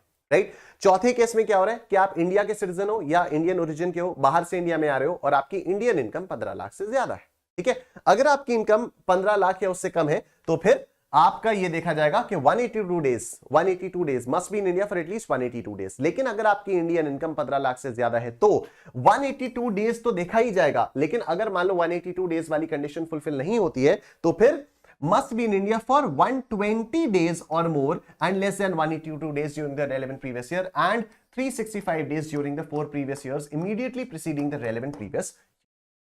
ठीक है, मतलब यहां पर 60 था और यहां पर 120 हो गया, दैट्स इट. ठीक है, यहां 60 था, यहां 120 हो गया, दैट्स इट. मैं समराइज कर देता हूं फटाफट से. ठीक है, एकदम से फटाफट से समराइज करता हूं, बड़ा मजा आएगा. देखो, पहली चीज क्या थी कि आप नॉर्मल हो. अगर आप नॉर्मल हो तो देखेंगे कि आप प्रीवियस ईयर में 182 डेज से ऊपर थे, अगर हां रेजिडेंट, नहीं तो कोई बात नहीं. कि आप 60 डेज से ऊपर थे, हां 60 डेज से ऊपर थे. अच्छा, साथ ही साथ कि आप प्रीवियस ईयर से पिछले 4 सालों में 365 दिन से ऊपर थे, हां वो भी थे रेजिडेंट, अदरवाइज नॉन रेजिडेंट. ठीक है, अब दूसरा केस, आप इंडिया के सिटीजन हो, आप बाहर जा रहे हो. क्यों बाहर जा रहे हो? या तो आप एम्प्लॉयमेंट के लिए बाहर जा रहे हो या आप इंडिया की शिप के क्रू मेंबर की तरह से बाहर जा रहे हो. तो क्या आप 182 दिन से ऊपर थे? हां थे. नहीं थे? हां थे. अगर थे तो रेजिडेंट, अगर नहीं थे तो नॉन रेजिडेंट. सिंपल. वो दूसरी 60 डेज और 365 वाला नहीं होगा. तीसरा और जो चौथा केस है उसमें बंदे बाहर से इंडिया में आ रहे हैं. दूसरे केस में इंडिया से बंदा बाहर जा रहे हैं एम्प्लॉयमेंट के लिए या इंडियन शिप के क्रू मेंबर की तरह से. लेकिन जो तीसरा और चौथा केस है उसमें इंडिया का सिटीजन या इंडियन ओरिजिन का पर्सन बाहर से इंडिया में आ रहा है. राइट, तीसरे वाले केस में उसकी इंडियन इनकम 15 लाख या उससे कम है, तो ऐसे केस में सिर्फ 182 दिन वाली लिमिट है, उसके अलावा नहीं. राइट, दूसरा जो केस है उसमें उसकी इनकम, इंडियन इनकम उसकी 115 लाख रुपए से ज्यादा है. राइट, अगर 15 लाख से ज्यादा है तो 182 डेज वाली कंडीशन तो रहेगी. क्या आप 182 डेज से ऊपर इंडिया में थे? नहीं हो पाए थे. अच्छा, क्या आप 120 डेज से ऊपर थे? Not 60 days, 120. यहां पर 60 था, ठीक है, यहां पर 120. क्या आप 120 डेज से ऊपर थे? हां. अच्छा, साथ ही साथ क्या आप 22-23 के पिछले 4 सालों में 365 दिन से ऊपर थे? अगर हां तो आप रेजिडेंट कहलाओगे. रेजिडेंट क्लियर हो गया. अब आओ देखते हैं conditions to be satisfied to be a resident and ordinarily resident in India. Ordinarily resident का मतलब ये तो यहीं ही पड़ा रहता है, रेजिडेंट तो है ही, 22-23 का तो रेजिडेंट है ही, पर ये नॉर्मली भी यहीं पड़ा रहता है, ऑर्डिनरीली यहीं पड़ा रहता है। कैसे पता चलेगा? देखो, he should be a resident in India for at least 2 out of 10 previous years preceding the relevant previous year. मतलब 22-23 के पहले के 10 में से कम 2 साल वो रेजिडेंट होना चाहिए। Should be a resident in India for at least 2 out of 10 previous years preceding the relevant previous years. ठीक है, 22-23 से पिछले 10 साल देखो, और उनमें अगर कम से कम 2 साल के लिए ये रेजिडेंट था तो है and should be in India for at least 730 days during 7 years preceding the relevant previous year. 22-23 से पिछले 7 सालों में 730 दिन या उससे ऊपर का रहना चाहिए। ठीक है, तो 22-23 क्या हो गया? 22-23 आपका रेलेवेंट प्रीवियस ईयर है, 22-23 आपका रेलेवेंट प्रीवियस ईयर है, तो 22-23 से पिछले 10 साल में किसी भी 2 साल में इसको रेजिडेंट होना चाहिए, और साथ ही साथ 22-23 से पिछले 7 सालों में से 730 दिन से ज्यादा इसको रहना चाहिए। अगर ये दोनों कंडीशन सैटिस्फाई हो गई तो हम कहेंगे ऑर्डिनरीली यहीं पड़ा रहता है। ठीक है, 22-23 में तो था ही रेजिडेंट, लेकिन 22-23 से पहले के 10 में से 2 साल तो रेजिडेंट था, और पहले के 7 सालों में से 730 दिन इंडिया में पड़ा रहा है, तो रेजिडेंट एंड ऑर्डिनरीली रेजिडेंट। ठीक है, if any of the above conditions is not satisfied he shall be said to be a resident but not ordinarily resident in India. मतलब सिंपल सा क्या हो गया कि 22-23 से पहले के 10 सालों में से वो 2 साल के लिए रेजिडेंट नहीं था, एक ही साल के लिए रेजिडेंट था, तो सीधा नॉट ऑर्डिनरीली रेजिडेंट। ठीक है, भले ही वो 7 सालों में 730 दिन से ऊपर रहा हो, ठीक है, भले ही वो 7 सालों में 730 दिन से ऊपर रहा हो, दोनों कंडीशन सैटिस्फाई होंगी तभी उसको ऑर्डिनरीली रेजिडेंट बोला जाएगा। ठीक है, अगर मान लो 22-23 से पिछले 10 सालों में से 2 में रेजिडेंट तो था, लेकिन 22-23 के जो 22-23 से पिछले 7 सालों में 730 दिन से कम रहा, 730 दिन से कम रहा, तो फिर वो नॉट ऑर्डिनरीली रेजिडेंट कह दिया जाएगा। ठीक, तो conditions to be satisfied for being resident but not ordinarily resident हम लोगों ने बात कर ही ली। तो देखो, he has been a non resident in India in 9 out of 10 previous years immediately preceding the relevant previous year, or he has been in India for a period of 729 days or less in 7 previous years immediately preceding the relevant previous years।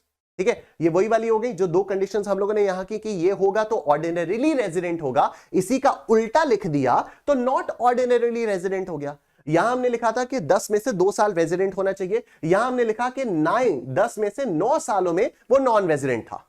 ठीक है, हमने लिखा कि 10 में से 9 सालों में वो नॉन रेजिडेंट था। यहां हमने लिखा कि 7 सालों में 730 दिन उसको होना चाहिए, यहां हमने लिखा कि 7 सालों में वो 729 डेज या उससे भी कम रुका। ठीक है, तो ये तो हो गया नॉट ऑर्डिनरीली रेजिडेंट की पहली कंडीशन। दूसरी, he is a citizen of India or a person of Indian origin having total income other than the income from foreign sources exceeding 15 lakh rupees during the previous year, who has been in India for a period or periods amounting in all to 120 days or more but less than 182 days। ठीक है, इसका मतलब क्या हो गया? इसका मतलब ये हो गया कि ये सिटीजन ऑफ इंडिया है और पर्सन ऑफ इंडियन ओरिजिन है। ठीक है, ये इंडिया का सिटीजन है या इंडियन ओरिजिन का पर्सन है। यहां पर यह बात नहीं हो रही है कि वो बाहर से इंडिया में आ रहा है। दिस इज नॉट कैटेगरी 3 और 4। ठीक है, दिस इज नॉट कैटेगरी 3 और 4, this is just normally talking about a person who is a citizen of India or a person who is from Indian origin, लेकिन उसकी Indian income 15 lakh से ज्यादा है, उसकी इंडियन इनकम 15 लाख से ज्यादा है, who has been in India for a period of periods amounting in all to 120 days or more but less than 182 days। 15 lakh से ज्यादा इनकम होने पर अगर वो 22-23 में, प्रीवियस ईयर 22-23 में 182 दिन से कम रहा, भले ही वो 120 दिन से ऊपर रहा हो, बट फिर भी resident and not ordinarily resident माना जाएगा। ठीक है, तो कैटेगरी 3 और 4 में इंडियन ओरिजिन या इंडियन सिटीजन्स बाहर से इंडिया में आ रहे थे। यहां पर ये जो पॉइंट नंबर 2 है, इसमें इंडियन ओरिजिन का बंदा है, इंडियन सिटीजन बंदा है, पर बाहर से इंडिया में आ रहा है ऐसा नहीं लिखा है। ठीक है, तो कोई भी इंडिया का बंदा, कोई भी इंडियन सिटीजन, कोई भी इंडिया का जो भी बंदा है, अगर उसकी जो इंडियन इनकम है वो 15 लाख से ज्यादा है, लेकिन वो प्रीवियस ईयर 22-23 में 182 दिन से कम रहा है, even if it is more than 120 days. ठीक है, क्योंकि 120 डेज से भी कम हो गया तब तो नॉन रेजिडेंट हो गया। ठीक है, 120 डेज से भी नीचे हो गया तब तो नॉन रेजिडेंट हो गया, लेकिन अगर वो 120 डेज से ऊपर रहा है पर 182 डेज से नीचे रहा है तो वो resident but not ordinarily resident कहलाएगा। तीसरा, he is a citizen of India who is deemed to be a resident in India. तो he is a citizen of India who is deemed to be a resident in India. अब ये deemed to be resident क्या होता है, इसके लिए हम यहां पर आ जाते हैं. ठीक, देखो, an individual being an Indian citizen having total income other than the income from a foreign sources exceeding 15 lakh rupees during the previous year would be deemed to be resident but not ordinarily resident in India in that previous year if he is not liable to tax in any other country or territory by reason of his domicile or residence or any other criteria of similar nature. देखो, कोई भी individual जो कि India का citizen है, ठीक है, उसकी total income, Indian income other than income from foreign sources, उसकी इंडियन इनकम अगर 15 लाख रुपए से ज्यादा है, अगर उसकी इंडियन इनकम 15 लाख रुपए से ज्यादा है, हम उसको resident but not ordinarily resident मान लेंगे 22-23 में. हम उसको मान लेंगे कि वो रेजिडेंट है बट नॉट ऑर्डिनरी रेजिडेंट है. कब? If he is not liable to tax in any other country or territory by reason of his domicile or residence or any other criteria of similar nature. अगर उसको किसी और country में tax नहीं पे करना है तो, ठीक है, अगर उसे किसी और कंट्री में टैक्स नहीं पे करना है तो, अगर किसी और कंट्री में उसको टैक्स पे करना पड़ा तो ये नहीं, राइट. डीम्ड रेजिडेंट का मतलब क्या होता है कि आप इंडियन सिटीजन हो, आप इंडियन ओरिजिन के हो, आपकी इंडियन इनकम 15 लाख से ज्यादा है, लेकिन आपको किसी भी और कंट्री में कोई टैक्स पे करने की कोई जरूरत नहीं है. अगर आप ऐसा है तो you will be considered to be a deemed resident in India. This provision would not apply in case of an individual who is said to be resident in India in the previous year under section 6(1). Under section 6(1) क्या था? Under section 6(1) ये वाला था, category 4. ठीक है, category 4 यही तो था अंडर सेक्शन 6(1). ठीक है, तो 6(1) वाले के लिए ये वाला सेक्शन अप्लाई नहीं करेगा, क्योंकि 6(1) तो स्पेसिफिकली इसके बारे में बता रहा है ना, एक एक चीज बता रहा है कि 15 लाख से ऊपर आपकी इनकम है, आप 182 दिन या उससे ऊपर रहो तो रेजिडेंट हो. अगर आप 182 दिन से ऊपर नहीं हो तो देखो, क्या आप 120 दिन से ऊपर हो? हाँ, आप 120 दिन से ऊपर हो. अगर आप 120 दिन से ऊपर हो तो साथ ही साथ क्या आप 365 दिन रहे थे पिछले 4 सालों में बिफोर द प्रीवियस ईयर? हाँ, रहे थे, तो आप रेजिडेंट हो, अदरवाइज आप नॉन रेजिडेंट हो. ठीक है, यहां पर how is this fourth point different from deemed resident? इस फोर्थ पॉइंट में याद करो कि वो बाहर से इंडिया में आ रहा है. ये जो डीम्ड रेजिडेंट वाली चीज है, डीम्ड रेजिडेंट में ये बाहर से इंडिया में नहीं आ रहा है. यहां पर जनरली बात हो रही है कि कोई इंडियन सिटीजन है, उसकी इंडियन इनकम 15 लाख से ज्यादा है, वो किसी भी और देश में टैक्स पे करने के लिए लायबल नहीं है, तो उसको डीम्ड रेजिडेंट बोल दिया जाएगा.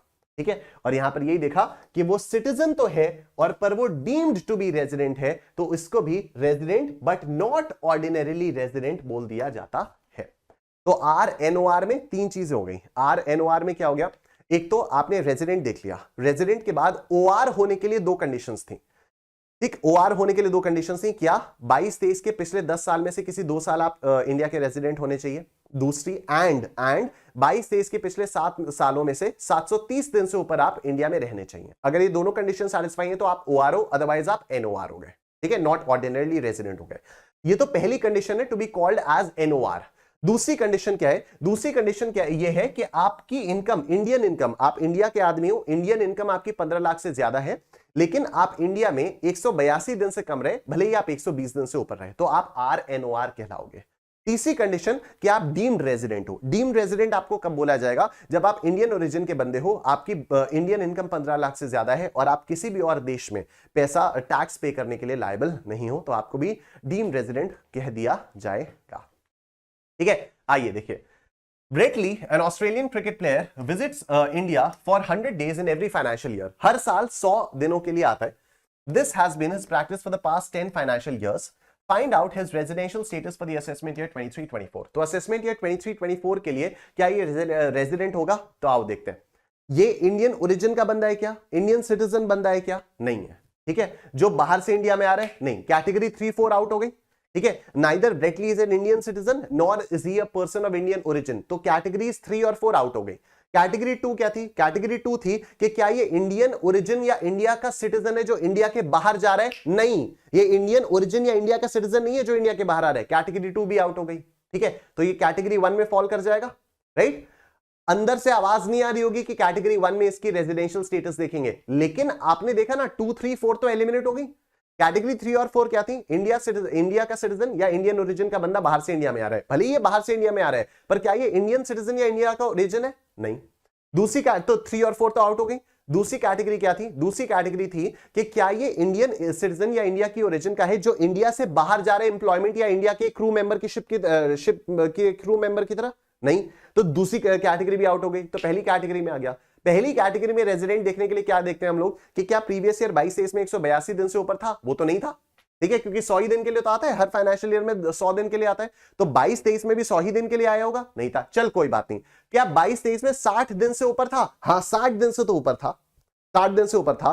क्या प्रीवियस ईयर 22-23 के पिछले 4 साल में वो 365 दिन से ऊपर रहा होगा? हाँ, रहा होगा, क्योंकि हर साल 100 दिन के लिए आता है, तो 22-23 के पिछले 4 साल में 400 दिन के लिए रह लिया, तो रेजिडेंट तो हो गया, रेजिडेंट तो हो गया, ठीक है। बात ये होगी ना, find out is residential status for the assessment year 23-24, तो रेजिडेंट तो हो गया, सही बात है, रेजिडेंट हो गया। अब देखो ऑर्डिनरीली रेजिडेंट होगा या एनओआर होगा?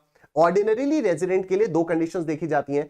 क्या प्रीवियस ईयर 22-23 के पिछले 10 सालों में 2 साल रेजिडेंट रहा होगा? डेफिनेटली रहा होगा, क्योंकि अगर ये पिछले 10 सालों से ऐसा कर रहा है, अगर ये पिछले 10 सालों से ऐसा कर रहा है तो हर साल रेजिडेंट रहा होगा ना।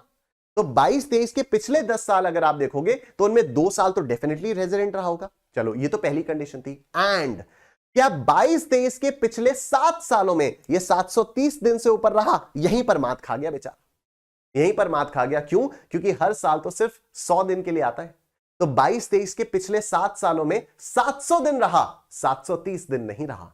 और अगर 730 दिन नहीं रहा तो ROR नहीं हुआ, ये RNOR हो जाएगा, ठीक है। तो since his period of stay in India during the past 7 previous years is less than 730 days, he is not ordinarily resident during the assessment year 23-24, ठीक है। और ये नोट में पूरा यहां पर समझाया हुआ है, ठीक। Therefore be there, Mr. Bradley is a resident but not ordinarily resident during the previous year 22-23, relevant to the assessment year 23-24, ठीक है। अब आइए इधर देखें next. Would your answer change if the above facts relate to Srinath, an Indian citizen who resides in Australia and represents the Australian cricket team? India का citizen है, India का citizen है, ये रहता बाहर है, ये रहता बाहर है। इंडियन ओरिजिन का बंदा जो बाहर रहता है वो इंडिया में आ रहा है। क्या आपको इनकम दी हुई है इसकी? नहीं, आपको इसकी कोई इनकम नहीं दी हुई, तो कैटेगरी 3-4, कैटेगरी 3-4 लगेगी? नहीं, कोई बात नहीं। हम इसको ऐसे करेंगे कि हम मान के चलेंगे क्या इसकी इनकम 15 लाख से ऊपर है या 15 लाख से कम है। आओ देखते हैं ICAI ने इसको किस तरह से किया है। Let's see. If the above facts relate to Mr. Srinath, an Indian citizen who residing in Australia comes to visit to India, he would be treated as non-resident in India, irrespective of his total income, excluding income from foreign sources, since his stay in India in the current financial year is in any case less than 120 days. ठीक है, अगर मान लो ये 120 days से ऊपर होता तो हम देखते कि अगर इसकी इनकम 15 लाख से कम है तो फिर तो ये नॉन रेजिडेंट है। अगर इसकी इनकम 15 लाख से ज्यादा है पर ये 120 डेज से ऊपर हुआ तो ये रेजिडेंट कहलाएगा, तो ये रेजिडेंट कहलाएगा, ठीक है। इस वाले केस में ये आपका नॉन रेजिडेंट हो गया। क्यों ये नॉन रेजिडेंट हो गया? क्योंकि ये इसकी इनकम चाहे 15 लाख की हो चाहे ना हो, अगर 15 लाख से कम की होती इनकम तो हम कहते हैं कि 182 डेज होना चाहिए प्रीवियस ईयर में। अगर 15 लाख से ज्यादा की होती इनकम तो फिर हम क्या कहते हैं कि 182 डेज नहीं, 182 डेज नहीं, 182 डेज नहीं, इसको 182 डेज तो होना ही चाहिए। लेकिन अगर मान लो 182 डेज नहीं है तो फिर और क्या था? क्या 120 डेज से ऊपर आ? तो ये तो 120 डेज से भी ऊपर नहीं रहा, तो इसलिए ये नॉन रेजिडेंट हो जाएगा, ठीक। आगे देखो, what would be your answer if Srinath had visited India for 120 days instead of 100 days every year, including the previous year 22-23? बस बात खत्म हो गई। अब इनकम यहां पर डाल देंगे। तो देखो, in this case, if Srinath's total income, excluding income from foreign sources, exceeds 15 lakh rupees, he would be treated as resident but not ordinarily resident in India for the previous year 22-23. Since his stay in India is 120 days in the previous year 22-23 and 480 days, that is 120 days into 4 years, in immediately 4 preceding previous years. If his total income does not exceed 15 lakh rupees, he would be treated as non-resident in India for previous year 22-23, since his stay in India is less than 182 days in the previous year 22-23. I'm sure यहां तक की बात आप सबको समझ में आ गई। Borrow stayed forever, borrow stayed forever. Next question, mister B a Canadian citizen, India का सिटीजन नहीं है, ये इंडिया का सिटीजन नहीं है, ठीक है। अगर ये इंडिया का सिटीजन नहीं है तो कैटेगरी 2, 3, 4 बाहर, ठीक। कैटेगरी 1 में इसकी रेजिडेंशियल स्टेटस देखेंगे। comes to India for the first time during the previous year 18-19, पहली बार 18-19 में आया था. During the financial year 18-19, 19-20, 20-21, 21-22 and 22-23, he was in India for 55 days, 60 days, 90 days, 150 days and 70 days respectively. Determine his residential status for the assessment year 23-24. Column 1 में क्या था पहला कि क्या 182 डेज या उससे ऊपर रहे हो? उससे ऊपर तो नहीं रहा है 22-23 में, क्योंकि 22-23 में 70 दिन रहा है. तीसरा, क्या 22-23 में आप 60 दिन से ऊपर रहे हो? हाँ, 60 दिन से तो ऊपर रहो. एंड क्या 22-23 के पिछले 4 सालों में 365 दिन से ऊपर रहे हो? क्या 365 दिन से ऊपर रहे हो? तो 150 प्लस 90 प्लस 60 प्लस 55 कितना आता है? कैलकुलेटर देवता प्रकट हो महाराज. 55 प्लस 60 प्लस 90 प्लस 150 कितना आता है? ये 355 आता है. तो नॉन रेजिडेंट हो जाएगा. तो ये नॉन रेजिडेंट हो जाएगा. Therefore he is a non resident for the previous year 22-23. ठीक है. अब आ जाओ, देखो हम लोगों ने बात की थी कि जो बंदे, जो कॉलम नंबर 2 है, कॉलम नंबर 2 है कि वो या तो इंडिया का सिटीजन है या इंडियन ओरिजिन का है और वो बंदा इंडिया को छोड़कर बाहर जा रहा है. क्यों बाहर जा रहा है? या तो वो इंडिया के शिप के क्रू मेंबर की तरह से बाहर जा रहा है, या फिर वो किस वजह से बाहर जा रहा है? वो एम्प्लॉयमेंट के लिए बाहर जा रहा है. तो अगर वो इंडिया के शिप के क्रू मेंबर की तरह से बाहर जा रहा है तो कौन कौन से दिन को इंक्लूड करेंगे इंडिया में, कौन कौन से दिन को एक्सक्लूड करेंगे इंडिया में? अब उसके बारे में हम लोग बात करने जा रहे हैं. तो देखो, determining the period of stay in India for an Indian citizen being a crew member. तो अगर क्रू मेंबर है तो उसके लिए period of stay in India किस तरह से काउंट किया जाएगा? Let's look at it. तो when a crew member boards a ship, he is given a continuous discharge certificate. तो जब भी वो क्रू मेंबर शिप पर चढ़ता है तो उसको एक कंटीन्यूअस डिस्चार्ज सर्टिफिकेट दिया जाता है. This certificate contains the date on which the individual has joined the ship for this voyage, as well as the date of signing off by that individual from the ship in respect of this voyage. ठीक है. तो मतलब क्या हो गया कि इस certificate में आपको वो डेट दी गई है जिसमें उसने शिप को ज्वाइन किया, और जिस दिन उसने शिप छोड़ी, जिस दिन उसने शिप को छोड़ा, वो वाली डेट भी यहां पर दी हुई होती है. So, to determine the period of stay in India for an Indian citizen being a crew member, we simply need to subtract the period mentioned in the continuous discharge certificate from the number of days in the year. ठीक है. तो जितने भी number of days वहां पर mention होते हैं, उनको जो भी date of on boarding plus date of signing off, इन ये वाला पीरियड कैलकुलेट कर लो, 365 में से माइनस कर लो, बात खत्म. So Mr. Anand is an Indian citizen and a member of crew of Singapore-bound Indian ship engaged in carriage of passengers in International Traffic Department from Chennai port on 6th June 2022. ठीक है. Singapore bound Indian ship का मतलब ये ship जाएगी Singapore और India की ship है. ठीक है. तो अब ये कब निकली? 6 जून 2022 को निकली. From the following details for the previous year 22-23, determine the residential status of Mr. Anand for assessment year 23-24, assuming that his stay in India in the last 4 previous year preceding the previous year is 400 days. तो चलो, ये अच्छी बात है, right? अभी आप देखो इसमें क्या होता है कि 6 जून को ये बंदा निकल गया. ठीक है. कब वापस आया पता नहीं, कब वापस आया पता नहीं. ठीक है. तो अभी देखो, ये इंडिया का सिटीजन वाला बंदा है, ये इंडियन सिटीजन वाला बंदा है ये. ठीक है. ये इंडियन सिटीजन वाला बंदा है और 6 जून 2022 को ये निकल चुका है. अगर 6 जून 2022 को ये निकल चुका है तो कितने दिन? 22-23 में ये कितने दिन रहा? 22-23 में कितने दिन रहा? वापस आया है क्या? कुछ दिया? अरे ये दिया तो है, बताओ. हद है. मैं सोच रहा हूं कि यहीं पर है ये, मैं सोच रहा हूं यहीं तक क्वेश्चन है. हद हो गई. तो date entered into continuous discharge certificate in respect of joining the ship by mister Anand 6 June 22. Date entered into the continuous discharge certificate in respect of signing off of the ship by Mr. Anand 9th December 2022. तो 6th से 9th वाला period आप हटा दीजिए. तो कैसे count करोगे आप? डेज को काउंट करो. तो 30 माइनस 5 क्यों? क्योंकि 6 जून को भी काउंट करना है.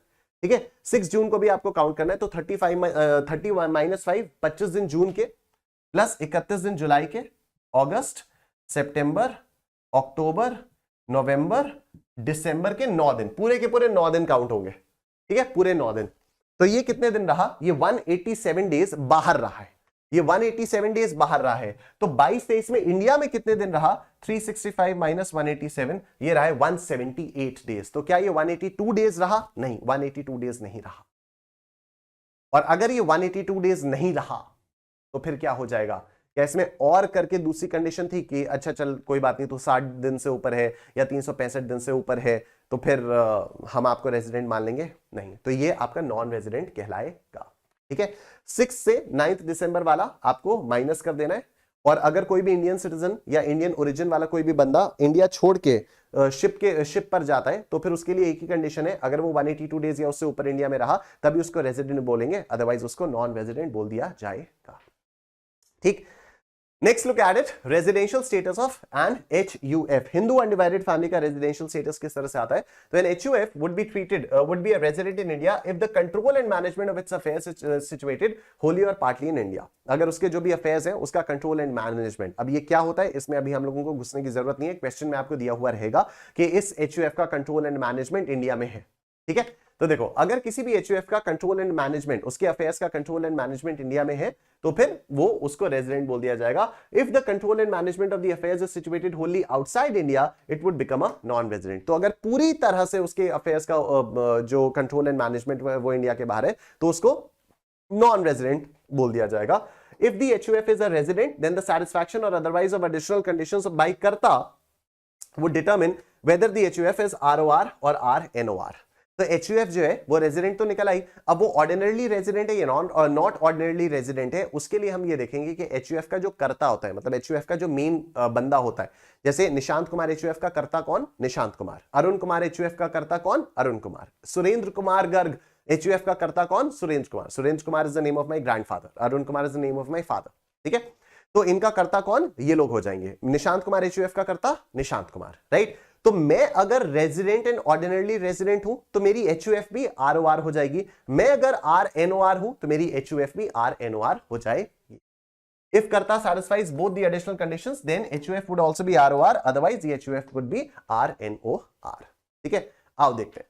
The business of HUF is transacted from Australia and all the policy decisions are taken there. तो कंट्रोल एंड मैनेजमेंट आपका बाहर हो गया। ठीक है, कंट्रोल एंड मैनेजमेंट आपका बाहर हो गया। Mr. E, the Karta of the HUF, who was born in Kolkata, visits India during the previous year 22 after 15 years. He comes to India on 1st April 22 and leaves Australia on 1st December 22. Determine the residential status of Mr. E and the HUF. ठीक है, Mr. E and the HUF, right. तो अभी देखो HUF का देखते हैं, Mr. E का देखते हैं। देखो एक काम करते हैं, Mr. E, ठीक है, Mr. E क्या है? कोलकाता में बॉर्न हुए थे, मतलब इंडियन ओरिजिन के हैं, मतलब इंडियन ओरिजिन के हैं, पर वो 15 साल के बाद आ रहे हैं यहां पर वो 15 साल के बाद आ रहे हैं यहां पर। ठीक है, तो अब देखो ये कैटेगरी 3 या कैटेगरी 4 में आएगा। इंडियन ओरिजिन का बंदा इंडिया के बाहर से इंडिया में आ रहा है, इनकम देखनी पड़ेगी, लेकिन कोई बात नहीं, अगर इनकम 15 लाख से कम हुई तो हम क्या देखेंगे? 182 दिन से ऊपर है क्या। अगर इनकम 15 लाख से ज्यादा हुई इंडियन इनकम तो हम देखेंगे कि चलो 120 दिन से ऊपर है क्या। ठीक, आइए देखते हैं कितने दिन रहा ये। 1 अप्रैल को आ गया था और 1 दिसंबर को गया, 1 दिसंबर को गया, तो अप्रैल से लेकर नवंबर 30 नवंबर तक रहा।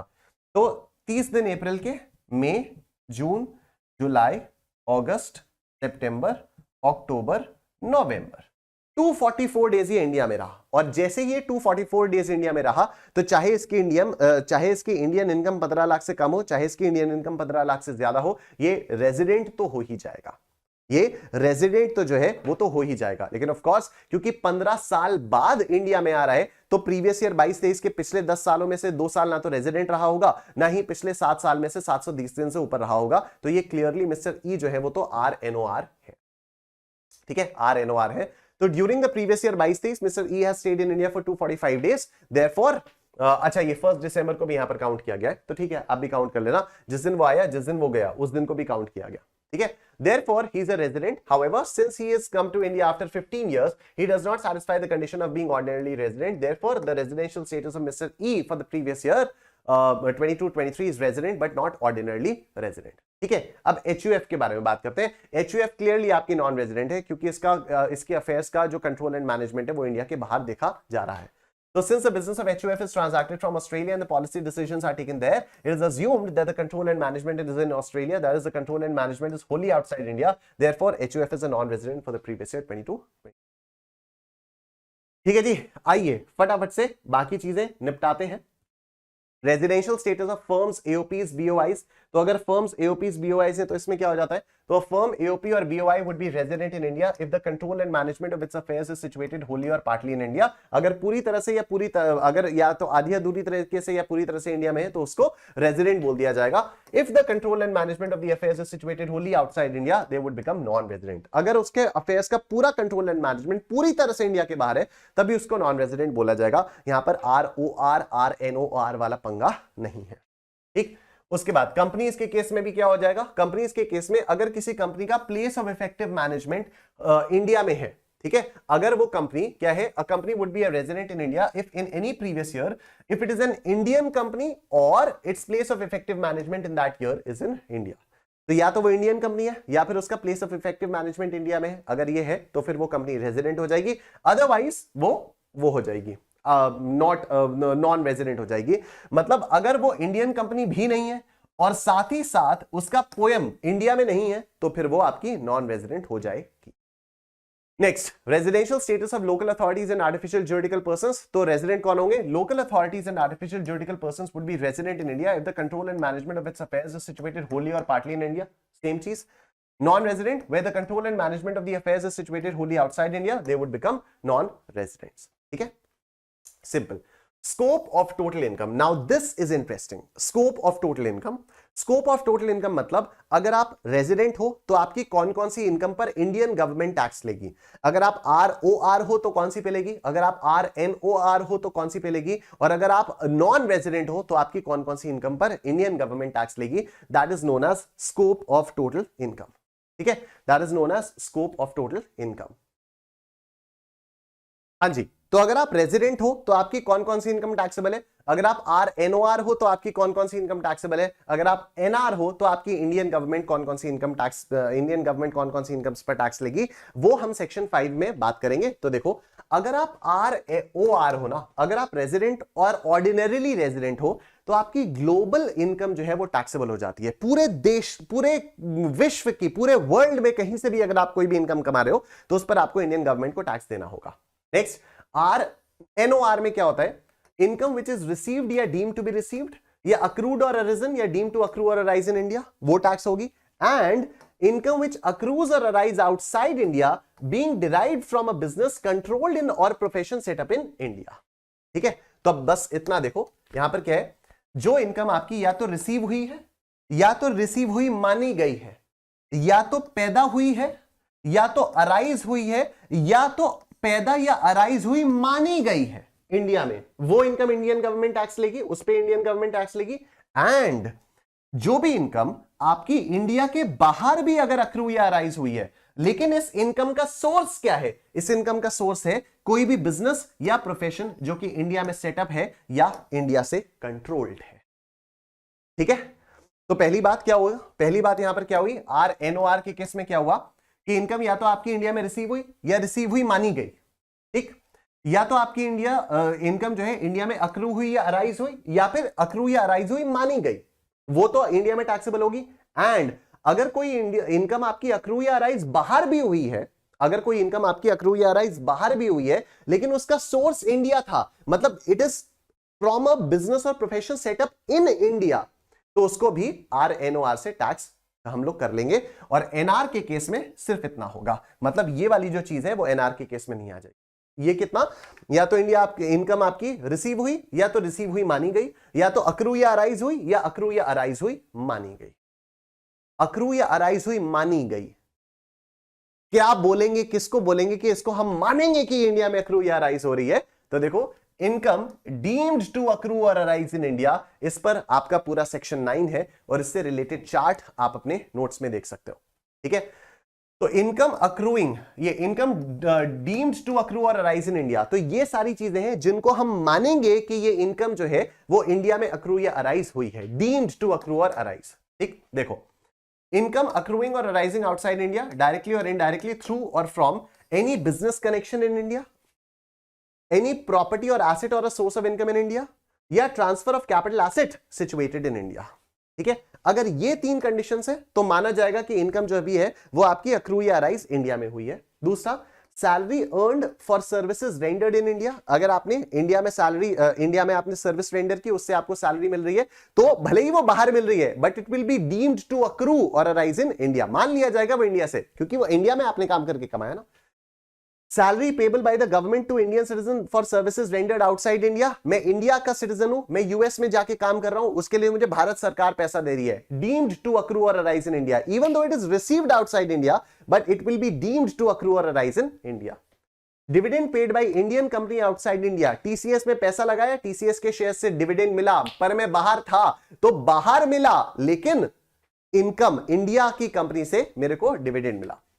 इंटरेस्ट इफ पेबल बाय, या रॉयल्टी इफ पेबल बाय, या fees for technical services if payable by. सुनना, अगर आपको कहीं से इंटरेस्ट मिल रहा है, या आपको कहीं से रॉयल्टी मिल रही है, या आपने कहीं टेक्निकल सर्विसेज दी है, उसकी आपको फीस मिल रही है, किससे मिल रही है? या तो किसी नॉन रेजिडेंट से, या तो गवर्नमेंट से, या तो पर्सन रेजिडेंट इन इंडिया से, ठीक है, या तो पर्सन रेजिडेंट इन इंडिया से।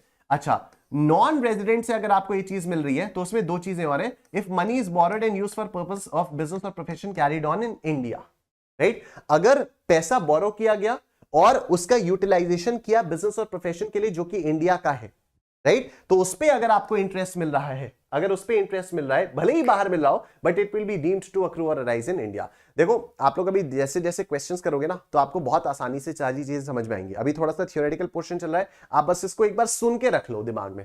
मुझे पता है अभी कुछ कुछ चीजें थोड़ी सी कम समझ में आ रही होंगी, लेकिन अभी आप लोग जब इसके क्वेश्चंस करोगे तो आपको और क्लैरिटी के साथ चीजें समझ में आती जाएंगी, ठीक है। दूसरा, if technical services or royalty services are utilized for the purpose of business or profession carried on in India or making income from any source in India, ठीक, तो ये वाली बात हो गई। यहां अगर आपको रेजिडेंट पर्सन से मिल रहा है तो इसके दो एक्सेप्शंस हैं, if money borrowed and used for technical services or royalty services are utilized for the purpose of business or profession carried on outside India, या if money borrowed and used for technical services or royalty services are utilized for making income from any source outside India. सीधी सी बात है यार, मैं एकदम आपको simple सी बात बताता हूं, एकदम सिंपल सी बात। अगर आपका जो भी आपको फीस मिल रही है, जो भी आपको रॉयल्टी मिल रही है, जो भी आपको इंटरेस्ट मिल रहा है, ठीक है, इंटरेस्ट क्यों मिलेगा? क्योंकि आपने पैसा दिया, आपने पैसा दिया, उस पैसे का यूटिलाइजेशन अगर इंडिया के बिजनेस के लिए हुआ तो वो इनकम, जो इंटरेस्ट इनकम आपको मिलेगी, मान लिया जाएगा कि वो इंडिया में अक्रू या अराइज हुई है। आपने टेक्निकल सर्विसेज दी, उसकी आपको फीस मिली, उन टेक्निकल सर्विसेज का इस्तेमाल कहां हुआ? इंडिया के बिजनेस में हुआ, तो जो आपको फीस मिली, भले ही वो बाहर मिली हो, मान ली जाएगी वो इंडिया से अक्रू हुई है, एंड सो ऑन। आपको रॉयल्टी मिली, ठीक है, आपने कुछ पेटेंट करवाया, आपने कुछ भी आईपीआर वगैरह दिया, इंटेलेक्चुअल प्रॉपर्टी राइट दिया, उसके लिए आपको रॉयल्टी मिल रही है। उस इंटेलेक्चुअल प्रॉपर्टी राइट का इस्तेमाल कहां हुआ? इंडिया में किसी बिजनेस में हुआ, और आपको उसके लिए रॉयल्टी मिली, तो मान लिया जाएगा, even if the royalty is received outside, मान लिया जाएगा कि it is deemed to accrue or arise in India. Obviously common sense वाली चीजें सारी। And last, income arising outside India being any sum of money paid without consideration by resident Indian to a non-corporate resident, non-resident or foreign company where aggregate of such sum is greater than 50,000 rupees. ठीक है, तो income arising outside India, अगर आपकी income बाहर arise हो रही है, कैसी income? Being any sum of money paid without consideration, अगर आपने बिना इंटरेस्ट चार्ज किए किसी को लोन दिया 50,000 से ज्यादा रुपए का, ठीक है, by a resident Indian to a non corporate non resident or a foreign company where aggregate of such sum is greater than 50,000 rupees. ठीक है, तो मतलब अगर आपने 50,000 रुपए से ज्यादा दिया, अगर आपने 50,000 रुपए से ज्यादा दिया, मैं नॉन रेजिडेंट हूं, ठीक है, मैं नॉन रेजिडेंट हूं या मैं कुछ भी हूं, तो नॉन रेजिडेंट के लिए भी क्या होगा? Income deemed to accrue or arise in India होगी ना।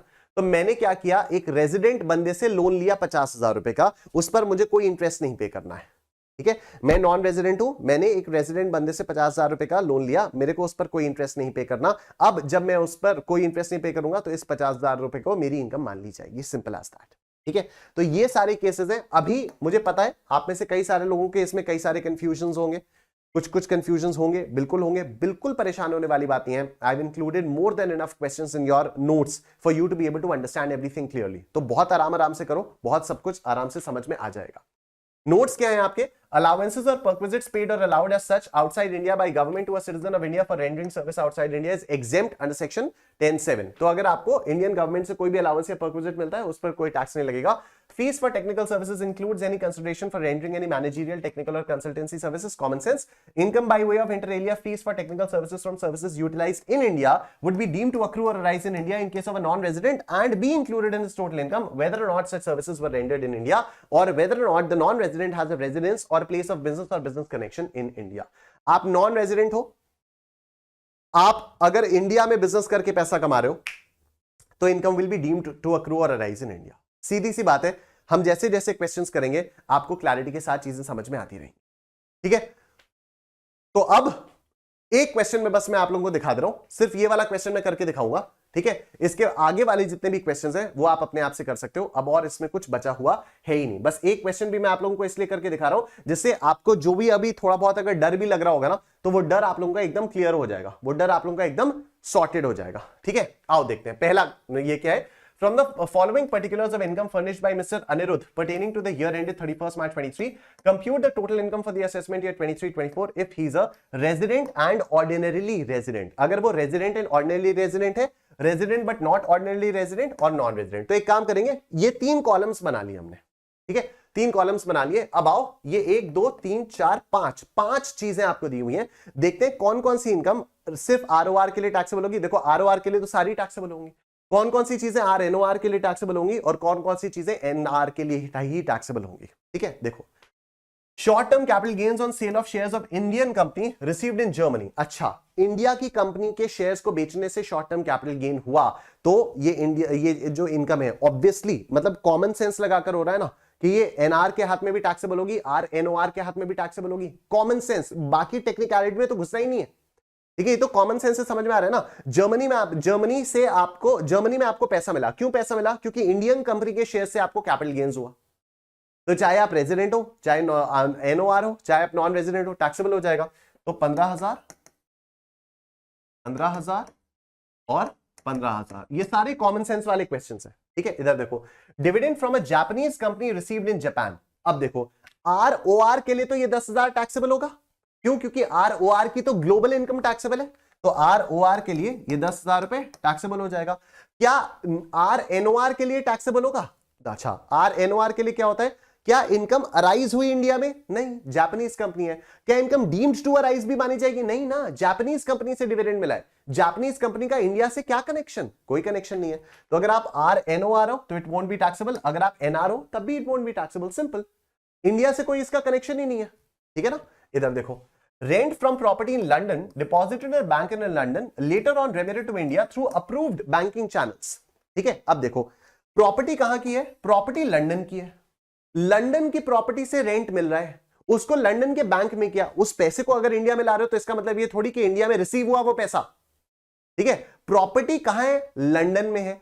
पैसा कहां मिला? लंदन में ही मिला, लंदन के बैंक में जमा किया, तो रिसीव भी तो लंदन में हुआ, रिसीव भी तो आउटसाइड इंडिया हुआ। बाद में उसको इंडिया ले आए, वो अलग बात है। ठीक है, नहीं तो ऐसे तो आप सारी की सारी इनकम्स पर टैक्स लगाने लग जाओगे। अगर कोई भी पैसा इंडिया में आया टैक्स, ऐसे थोड़ी होगा। ठीक है, प्रॉपर्टी कहां की? इंडिया के बाहर की। इनकम कहां अक्रू हो रही है? इंडिया के बाहर। इनकम इंडिया कहां अराइज हो रही है? इंडिया के बाहर। इनकम कहां रिसीव हो रही है? इंडिया के बाहर। उस रिसीव्ड इनकम को बाद में आप इंडिया में ला रहे हो तो ये आरओआर के लिए तो टैक्सेबल हो जाएगा, क्योंकि उसकी तो ग्लोबल इनकम टैक्सेबल होती है, पर आरएनओआर और एनआर के लिए टैक्सेबल नहीं होगा।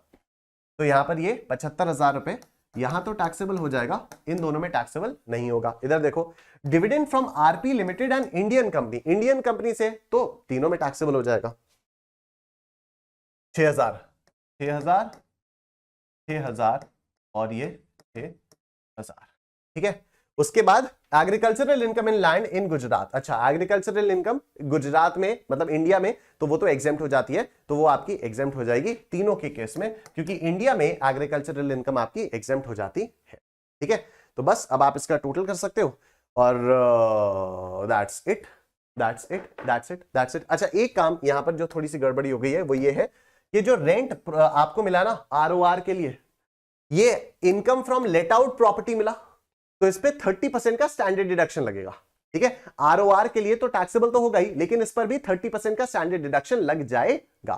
ठीक है, तो ये जो 75,000 है इसका सिर्फ 70% टैक्सेबल होगा, तो 75,000 का 70% कितना आता है ये 52,500, 52,500 this will be taxable.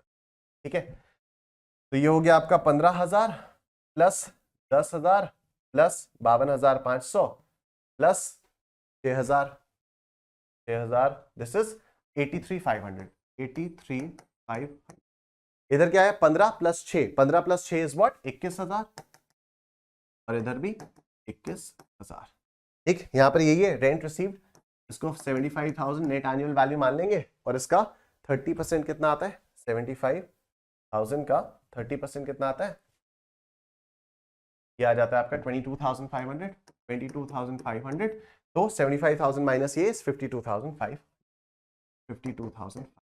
And बाकी के जितने भी क्वेश्चंस हैं उनको आप लोग अपने आप से सॉल्व कर सकते हो, उनके सॉल्यूशंस आप लोगों को नोट्स में दिए हुए हैं, तो आप उसको डेफिनेटली सॉल्व कर लीजिएगा। Alright, so I hope you guys enjoyed this session. और अब मैं आपको बता देता हूं अनअकैडमी प्लस पे चल रहा है 25% ऑफ का डिस्काउंट। प्लस पे आइकॉनिक सब्सक्रिप्शंस पे अभी चल रहा है 25% ऑफ का डिस्काउंट, तो आप लोग इसको अवेल कर सकते हो। कैसे करना है, आपको सिंपली अनअकैडमी की वेबसाइट पर लॉग इन करना है। लॉग इन करना इज एब्सोल्युटली फ्री। आप यहां पर सीए इंटरमीडिएट अपना गोल सेलेक्ट करोगे, फिर आप सब्सक्रिप्शन प्लान्स पर क्लिक करोगे। सब्सक्रिप्शन प्लान्स पर क्लिक करने के बाद आपके सामने दो ऑप्शंस आएंगे, प्लस और आइकॉनिक। आप सिंपली गेट प्लस पर या गेट आइकॉनिक पर क्लिक करोगे और आप यहां पर मेरा कोड डाल दोगे निश10, और निश10 डालते ही जैसे ही आप अप्लाई करोगे तो आपको 25% का डिस्काउंट मिल जाएगा। Right, this offer is valid for limited period only. तो फटाफट से अनअकैडमी प्लस का सब्सक्रिप्शन लो, सबको बता दो यूज कोड निश10 and you will get 25% discount. Right, thank you so much everyone, take care. Video को लाइक कर देना, कमेंट सेक्शन में कमेंट करके बताना आपको सेशन कैसा लगा, and I will see you guys in the next session.